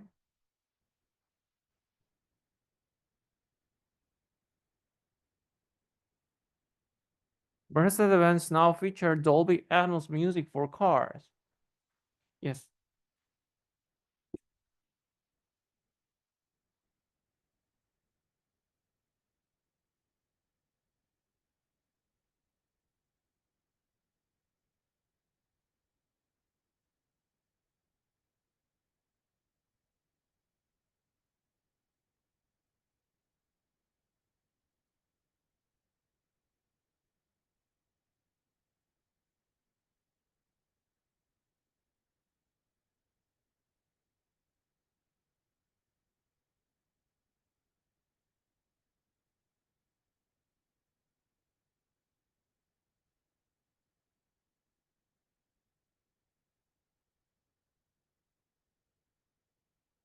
Yeah, you're on the right track. So basically, it is one application from our previous discussion that. So here's Intel, and here's PC makers, and here's consumers, right? So Intel actually talked to the PC makers because oh, because they want to establish the credibility, right? So similarly, Dolby understand. So there are two reasons. Dolby atmosphere. So think about it. Can you feel any difference from the Dolby atmosphere? How great the sound is from this video? Really hard, right? Because this system is not actually Dolby. However, what they're trying to say is that who cares the quality, sound quality of the system? Actually, Mercedes-Benz. So Mercedes-Benz, the Benz actually chose Dolby means that Dolby has such a great quality, sound quality. Sound quality cannot be delivered directly, right? So instead, like somebody, like a PC makers. So here's Mercedes-Benz, Benz, right? So here's Dolby. So talk to Mercedes-Benz. Hey, can we do the cold advertisement so that consumers can see the benefit? So Dolby has an incentive and Benz has an incentive. So that's the final exam question. Of course, no one actually answered it correctly, but I just gave the partial score if they are trying so hard to answer this question. So your final exam question would be similar. Some of the question would be directly related to the cases that we discussed. At the same time, I'm gonna ask you if you truly internalize the logic and discussion. This Dolby thing is so easy, right? So similarly, you're gonna see some application question in the final exam. So to give you a heads up, like a final exam date is actually now decided, like a May 8th, Thursday, 6:30 to 8:30. And you're expected to write your answer on the computers, like it's gonna be computer lab. And it's an open book, so you can bring any printed materials, but the ChatGPT or any kind of computer access would be strictly prohibited, okay? And don't spend so much time to think about how to use ChatGPT because I also use ChatGPT to figure out my final exam question can be answered by ChatGPT. So don't spend too much time to use ChatGPT, okay? Okay, let's continue. So Intel Inside, you can take a look. It is just a quick summary of our previous discussion. You can take a look at this. So let me skip. Oh yeah, another thing that I also want to highlight is that usually when firms actually start to promote their product, they focus on this feature, one single feature, and then they actually start to emphasize they can do multiple things, multi-attribute, and eventually benefit and value. It becomes the core message becomes so abstract. So, for example,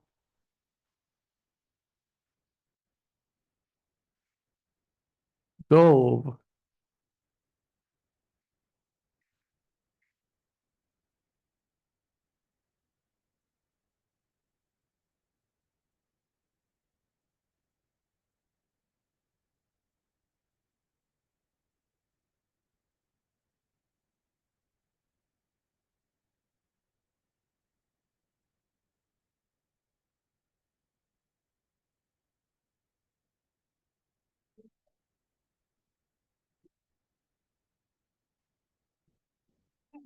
After using soap. Now wash the other half of your face with amazing new Dove. No after feeling of dryness now. Your skin has a velvety, just cleaned feeling. So the message is really clear. What they're emphasizing, what kind of attribute they're emphasizing is so easy to communicate. The consumers can easily understand what Dove is trying to do. However, nowadays, Dove, take a look at this. I'm a forensic artist for the San Jose Police Department from 1995 to 2011. I showed up to a place I'd never been and there's a guy with a drafting board. We couldn't see them, they couldn't see us. Tell me about your hair. I didn't know what he was doing, but then I could tell after several questions that he was drawing me. Tell me about your chin. It kind of protrudes a little bit, Hmm. especially when I smile. Your jaw. My mom told me I had a big jaw. What would be your most prominent feature? I have a fat, rounder face. The older I've gotten, the more freckles I've gotten. I have a pretty big forehead. Once I get a sketch, I say thank you very much, and then they leave. I don't see them. I had been told before the sketch was to get friendly with this other woman, Chloe. Today, I'm gonna ask you some questions about a person you met earlier, and I'm gonna ask you some general questions about their face. She was thin, so you can see her cheekbones. And her chin. So it never tells Dove. Oh, so as you can see here, it keeps talking about like, okay, you're actually beautiful than you thought. How you can actually restore your true beauty. You're using Dove, very vague message. You see what I'm saying? So that's a typical pattern. When you actually emphasize certain feature, because it is easy to establish, easy to understand, also to get the credibility, so that as you can see, the Dove, the previous this thing, like they can actually easily establish Dove cream is actually better than the other products, right? After establishing their credibility by focusing on certain attribute, they start to abstract away gradually, because it is so easy to vulnerable and consumer easy to sick of it, single dimension, so they abstract away from the single message, like they emphasize some vague benefit. Okay, that's the typical pattern that I want you to keep in mind. And let me skip. Okay, so let's again going back to the advertisement. So can you guess who says it? Like the only easy way to become worth 50% more than you are now is to hone your communication skill. If you can communicate, it's like winking at a girl in the dark, nothing happens. You can have all the brain power in the world, but you have to be able to transmit it, and the transmission is communication. That's Warren Buffett. Given that he's such an old grandpa, winking at a girl in the dark, that's a very bad joke, I would say. So another interesting thing is like, if you don't have a good product service, you can succeed, obviously. Product matters, but if you cannot communicate your product, it is the same. So communication matters. Even though you have a great product, communication, advertisement, persuading the consumer, that's the core, okay? So yeah. So you guys know this IDA buying process, right? Like this, I know I'm the last person who preferred using this kind of marketing jargons. However, after you graduate, practitioners usually use this kind of acronym-based like jargon, so you have to get familiar with this. So IDA is basically like a purchase funnel. Like consumer usually do not know you, and then you get they get to know you, awareness, and then they get some interest, and then they want to have your product desire, and then they take an action, which is purchase. So in terms of which funnel consumers are located, your objective, advertisement objective should be different.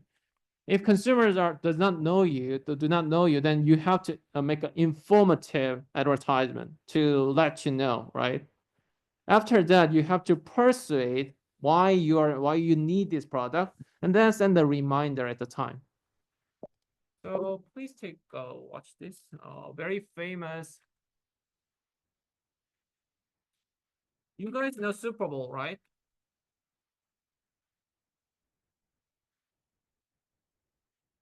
There are two. So I believe that it would be really fun as a marketing student to check what kind of Super Bowl ads is actually running. even this year, a couple of weeks ago, like a Super Bowl was. Do you guys know Super Bowl, by the way? It's the biggest sports event in the world.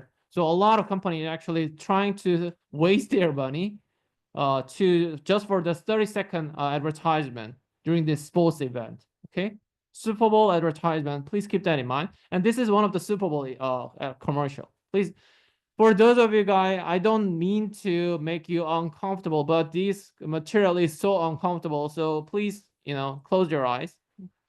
Sides to GoDaddy. There's the sexy side represented by Bar Raffaelli, and the smart side that creates a killer website for your small business, represented by Walter. Together, they're perfect.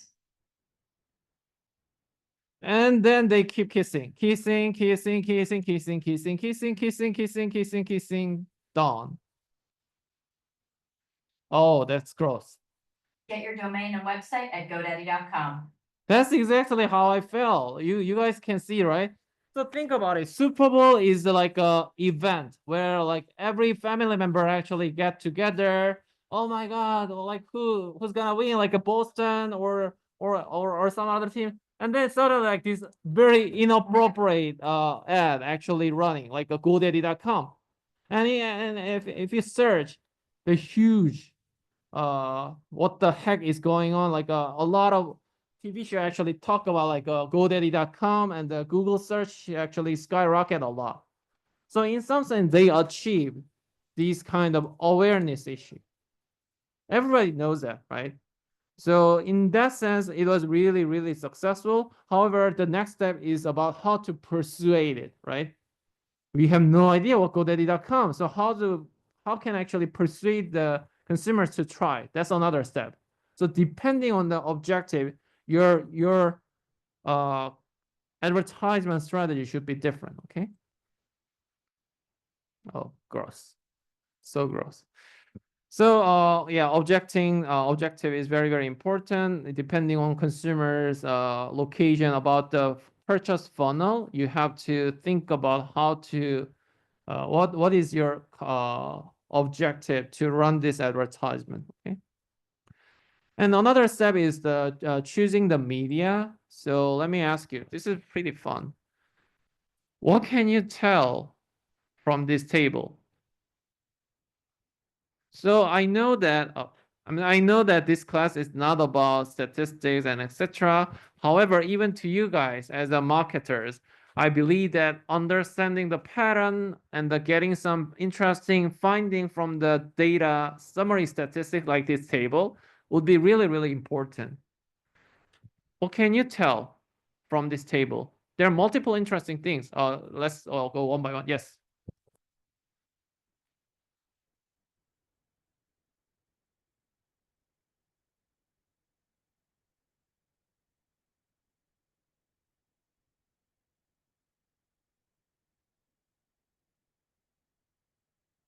Okay. The title of this table is that 2016 is the first year that the digital ad spending gets bigger than TV advertising.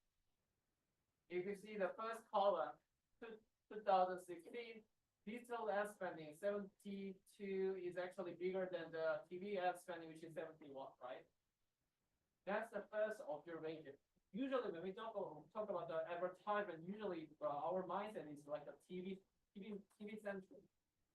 However, now firms actually started to spend more money to digital ads. That's one of the reasons.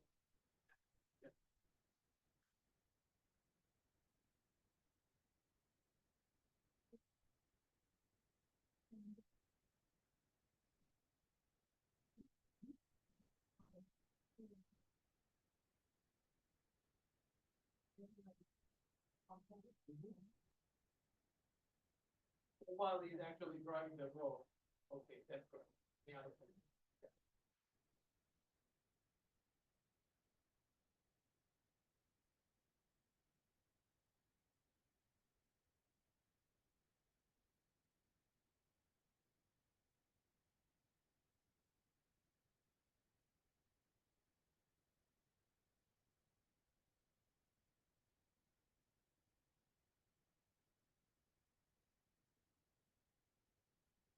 Why digital is so interesting? Any other point? Yeah.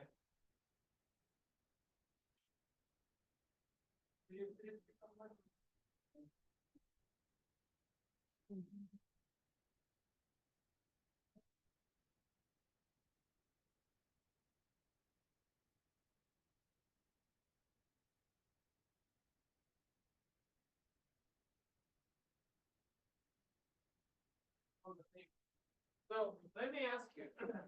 So if I draw the chart from this table, the pattern will look like this. This is a 2016, like a mobile advertisement, and let's say this is actually increasing like this, right?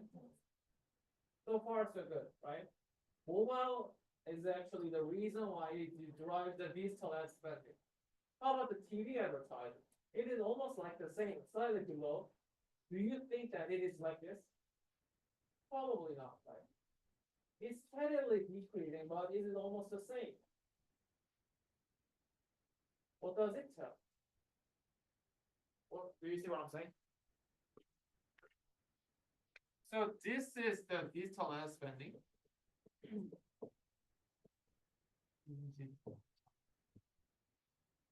And of course, it's somewhere here, maybe slightly gradually decreasing, but this is TV advertising. What does it tell? Yes, Judy.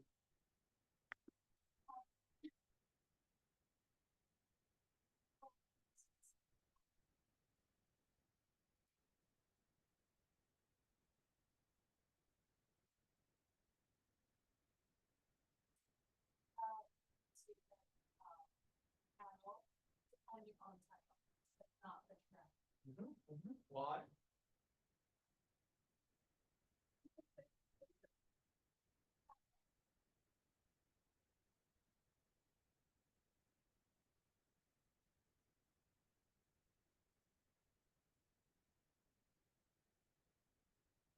Okay. So yeah, that's another good point. So think about it. Back in time, this is TV.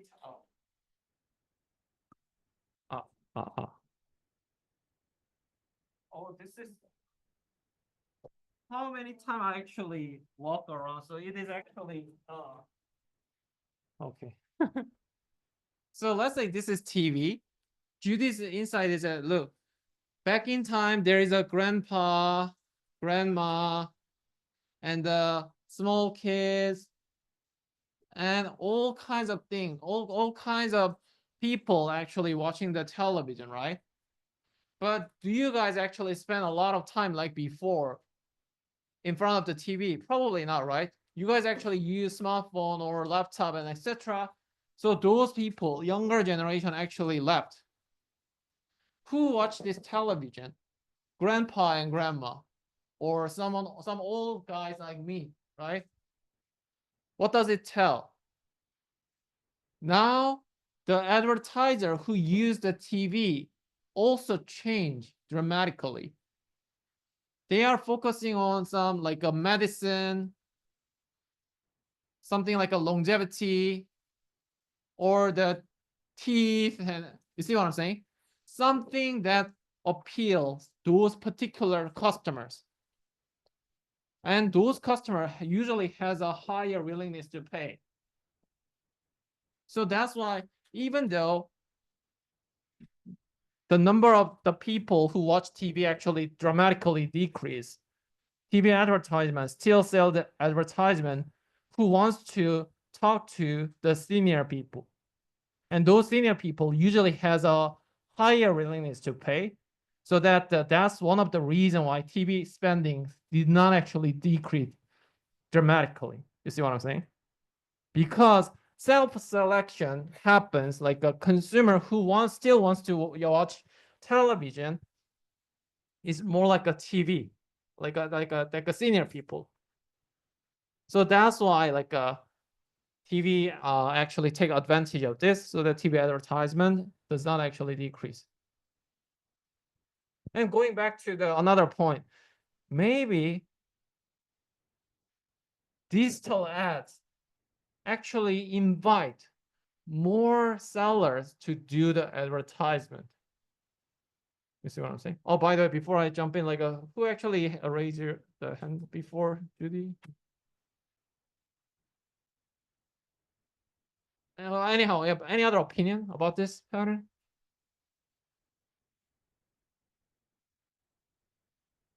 So one thing that also want you to understand is that maybe it is not replacing, which means that some new guys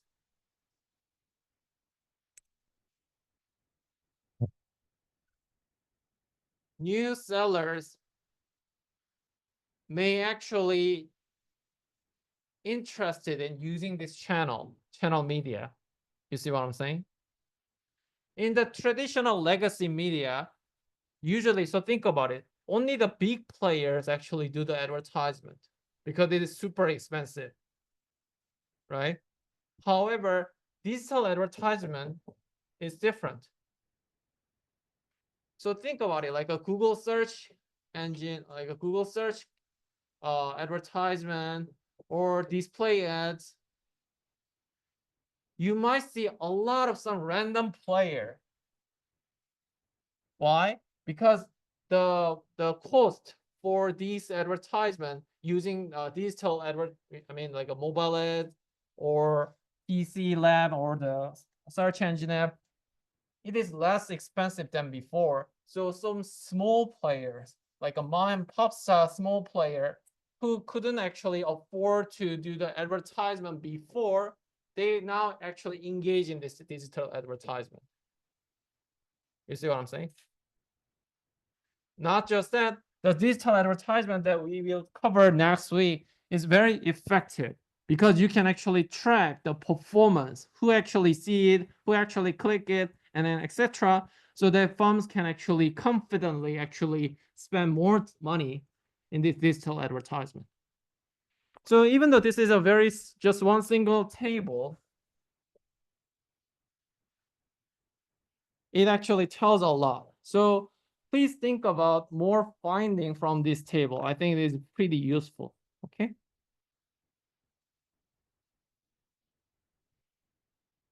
And another point that I want to emphasize today is the how to set the message itself, what to say.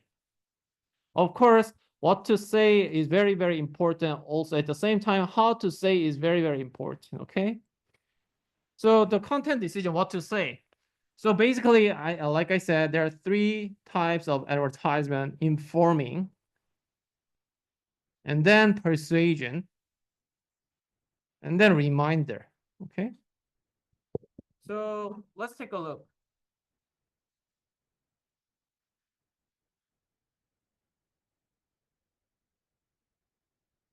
Oh.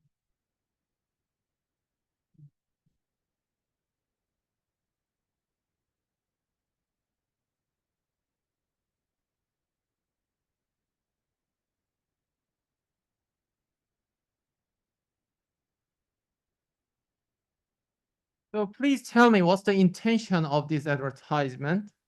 This is an advertisement from Samsung, and then trying to understand what's their intention behind this advertisement. Okay. That's what it's got.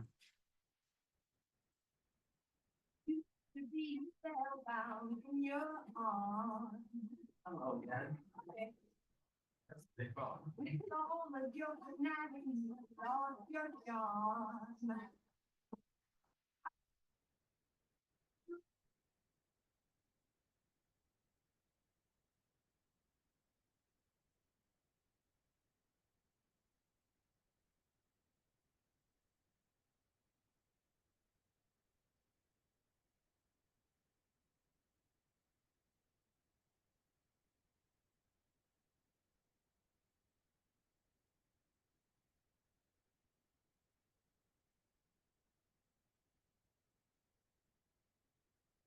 Can you tell me what's the intention of this advertisement? Oh, yeah. Yes.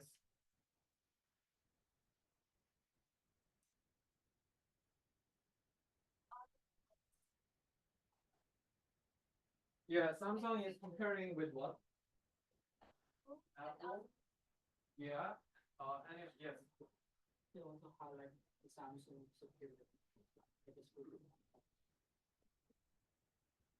Yeah. So you want to.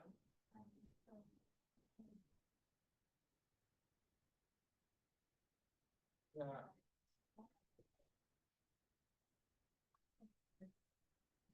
Yeah. So every single dimension, they are just so back in time, Samsung was the second. Even now, they're actually struggling a lot nowadays. However, this is like a year when Samsung is finally catching up like an iPhone, even in the United States. So every single this guy actually trying to use the iPhone to do something, and then every single dimension. So let me just.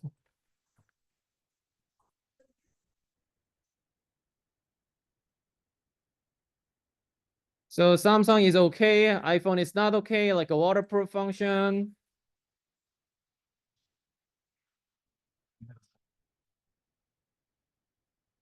And also, if you're the iPhone user, then you can understand how painful this is, right? This one, right? You know, like this is this is not compatible with other things. And the wireless charging, this guy actually used this kind of charger.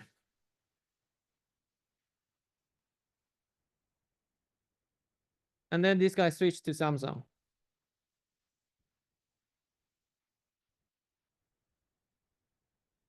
And can you tell me, you guys can understand what this means, right? This is basically that's why Samsung mocks Apple, right? It gives you some okay. So basically like, oh, bye bye Apple, you suck. That's the message, right? So that's the some specific typical advertisement called comparison advertisement. A special form of persuasive advertising to compare one brand to another. Here, Samsung versus Apple. Samsung also get the same response.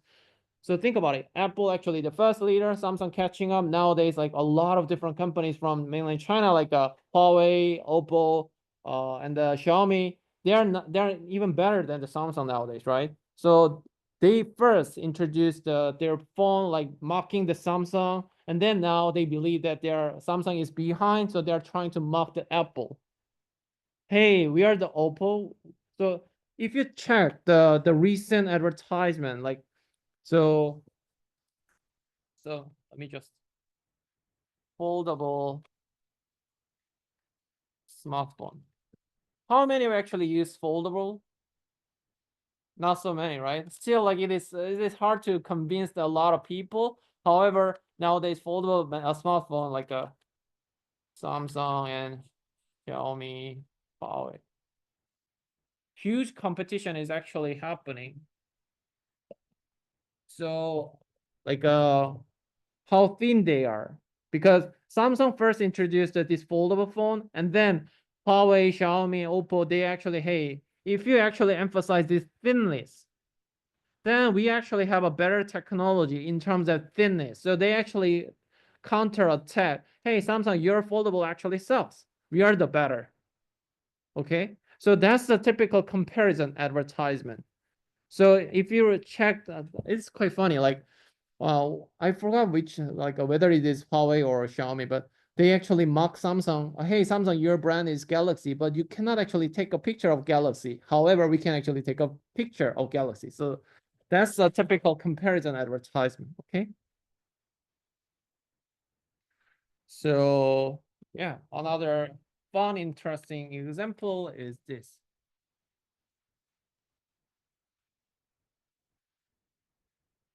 Hello, I'm a Mac. I'm a PC. Well, after 5 years, Vista's finally here. Whoopee for the whole entire world. John, that isn't wrong. I mean, my new operating system arrives and had nothing but problems. I had to buy a new graphics card, get new memory. Now I can't even use some of my software and peripherals. I mean, let's face it, this party's a place. We should do this again sometime. Sure. Are you free in another 5 years? Ooh, I have an all-day meeting in 5 years. How about 5 years in a day? Well, I got a strategy session that day. What about 5 years in 2 days? Hello, I'm a Mac, and I So this is a really famous like a get a Mac advertisement, always like a good looking and I don't know whether it is like that fashionable. However, compared to this guy, obviously one is better, right?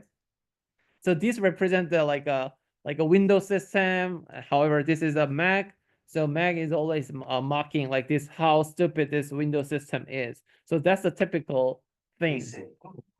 You can see kids happened. I was bought for a home. Now I have to make movies and blogs and listen to music every night. I'm crying myself to sleep mode. Sorry about you were made to stimulate 10-year-old brains with your I like jazz. All I want to do is balance their checkbooks. I don't think 10-year-olds have checkbooks. No checkbooks, no inboxes, no employers, just wild imaginations. I have to go listen to some emo.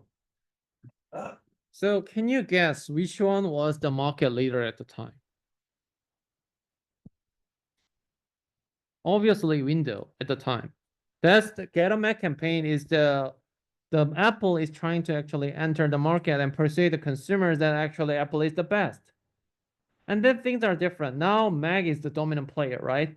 So Windows PC, they're actually trying to mock this Apple in a same way, like a similar advertisement. Hey Mac, you actually sucks. So Windows PC is better and etc. So that's a typical way of actually do the comparison advertisement, okay? Also a reminder app, like everybody knows Coke and everybody loves like at least like everybody understand the Coke like a taste, right? However, Coke actually sending the advertisement constantly because it is a reminder, okay? And how about this? So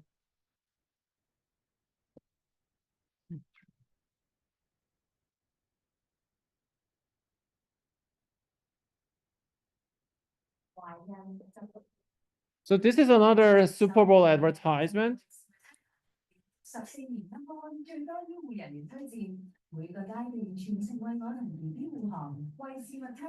I wish I could understand what they're saying.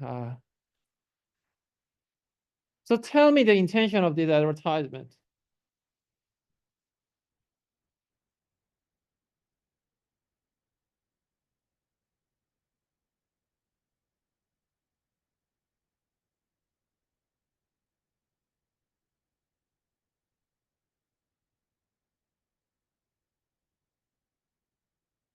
What do you think? Of course, it is funny. So maybe like it actually creates some fun moments or emotional attachment. That's definitely one potential theory to explain this kind of advertisement. What do you think? What's the intention?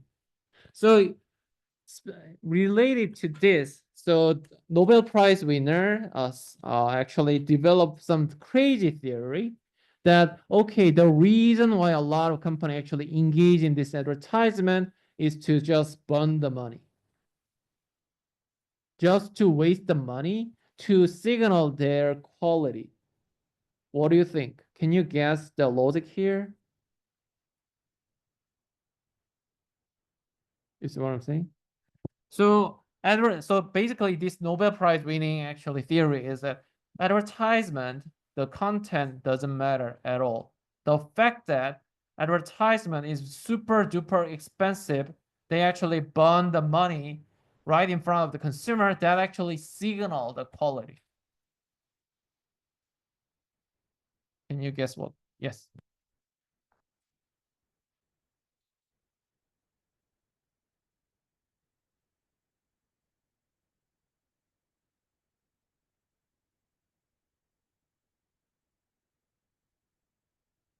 Okay, if that's the case, then let's assume counterfactual, let's do some thought experiment. If that is true, then the low quality guy, so quality is not directly observed, let's say, then low quality brand, like a fake product or counterfeit product, I would also like to engage in this advertisement, then consumer just believe that, oh, that's the high quality product, right? So that I can actually successfully, deceptively actually make this consumer try my product, right? Then what's the consequence? Consumer never trust the advertisement, which happens all the time, right? Deceptive advertisement. However, what he suggests is that still under certain situation, this money burning theory, like just burning the money, burning money through advertisement actually signal the high quality. What do you think?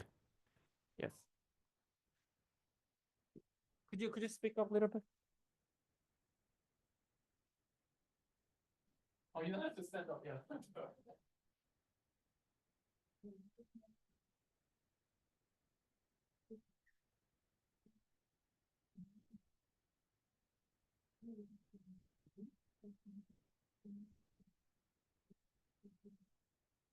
But I mean, that's true.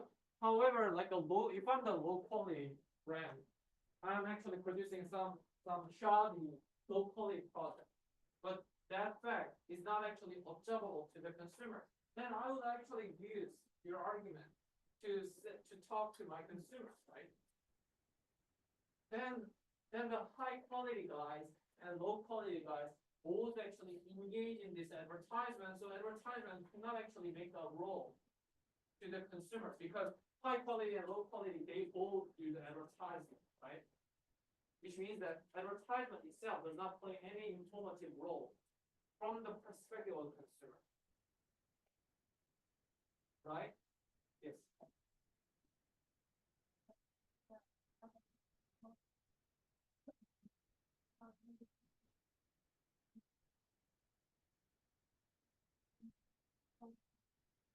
Okay, that's more promising theory. So your idea is that okay, TV can be the screening mechanism that they will never ever play the advertisement from the low quality product because they hurt their reputation, right?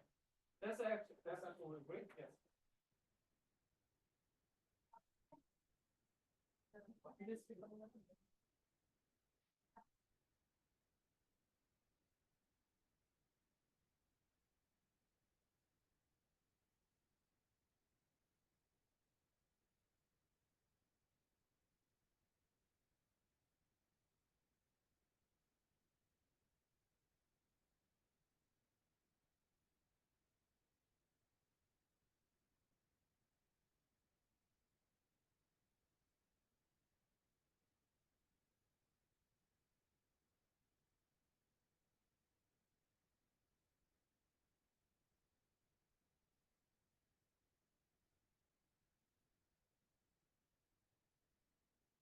So Evelyn is actually, wow, you're a Nobel Prize winner.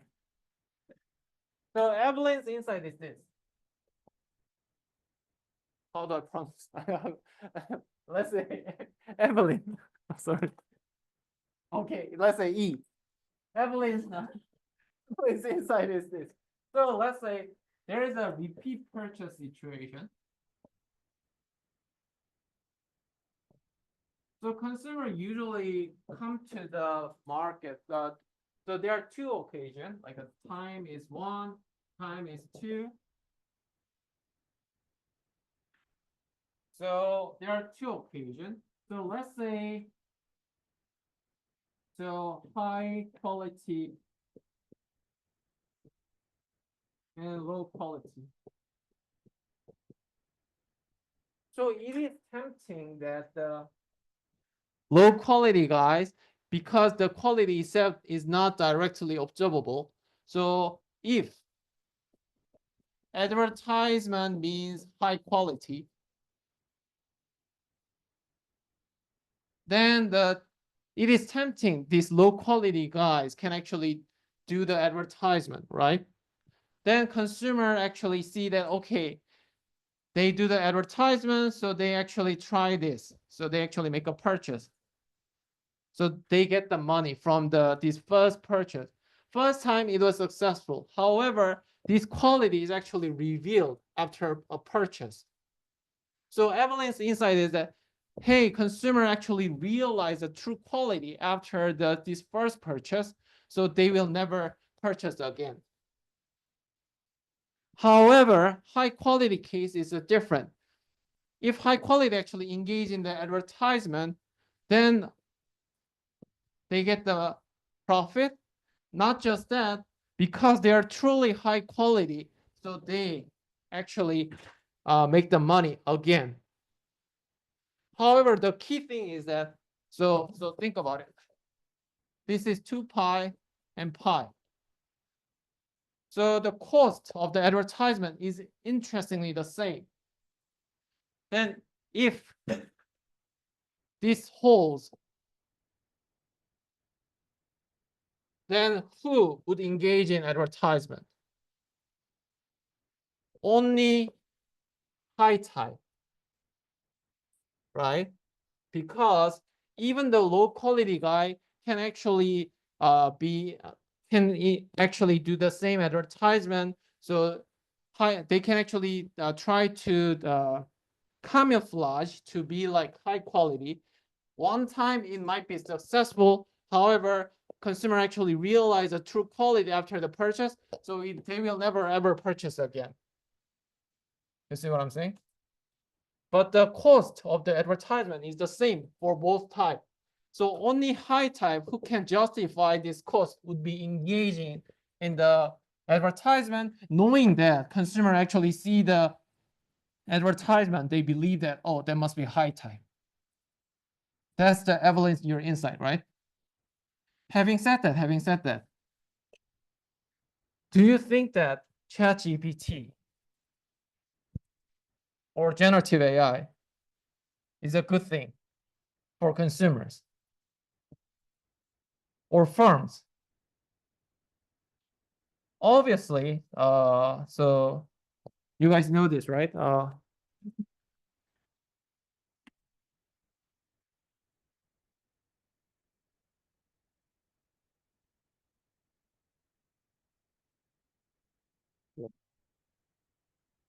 Ryan Reynolds.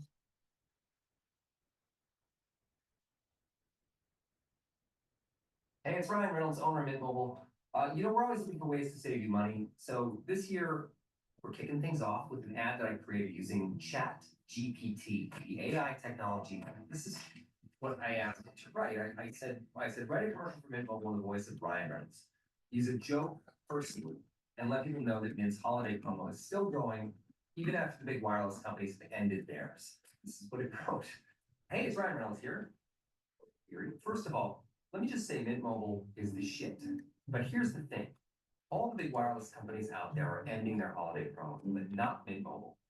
We're keeping the party going because we're just that damn good. Give Mint Mobile a try. And hey, as an added bonus, if you sign up now, you'll get to hear my voice every time you call customer service. Just kidding, that's not really a thing. Stay classy, everyone. That is mildly terrifying, but compelling. So advertising industry, do you think that it is a good news to have this advertisement created by AI? Another example is Coke. Okay, I love it.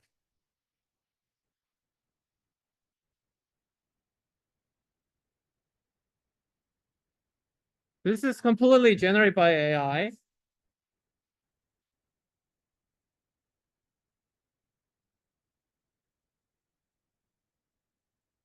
What do you think? Following the Evelyn's insight, do you think that it is a good news for firms or consumers that, okay, now significantly the cost is actually reducing? What does it mean? Cost used to be used to screen out some low quality firms actually do the job, right? However, now this cost is actually shrinking thanks to ChatGPT. So maybe someday it might like this. Then low quality guy can easily see that, okay, cost is actually very substantially lower than before. So even just one-time deceptive profit from the consumer would be actually justify the cost. Then which means that advertisement does not play any role to signal the quality, which is bad for the consumer as well. Because back in time, because when I see the advertisement, at least I actually get some reassured that this is not a shoddy product because they are confident enough to spend the money, right? However, now the cost actually is shrinking so that the persuasive role of the advertisement would disappear. That was your final exam question, which I dropped, so you don't have to worry about it. Okay, let me quickly summarize the rest of things. So what do you think? Okay, that's about the content. Basically, let me quickly summarize. Informative, persuasive, or reminder. It depends on your objective. Depending on that, you have to shape your content accordingly. And also the role of the money burning theory is basically telling that, okay, wasting your money itself can be a signal that you are confident enough to sustain your business for a long time, okay? So let's move on to how to say message execution. How to say is very important. What do you think? Why this print ad gets a lot of award? This is award-winning advertisement, anti-war. Message is super clear, right? However, do you think any novel point here? You see what I'm saying? So this advertisement is obviously about the anti-war, right?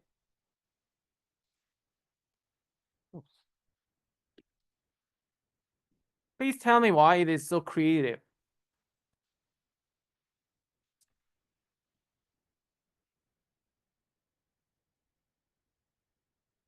Anybody? Can you guess? You should be really creative, like how to execute, how to deliver this message, or how to put it. That matters sometimes in this business. Of course, this class is not about that. However, so think about it. The reason why it gets a lot of attention is because, as you can see here, this is just a plain advertisement. However, if you actually put it like this, then the message is super clear. You see what I'm saying? It's not about like shooting the gun. Like if you shoot, it actually backfire because what goes around comes around.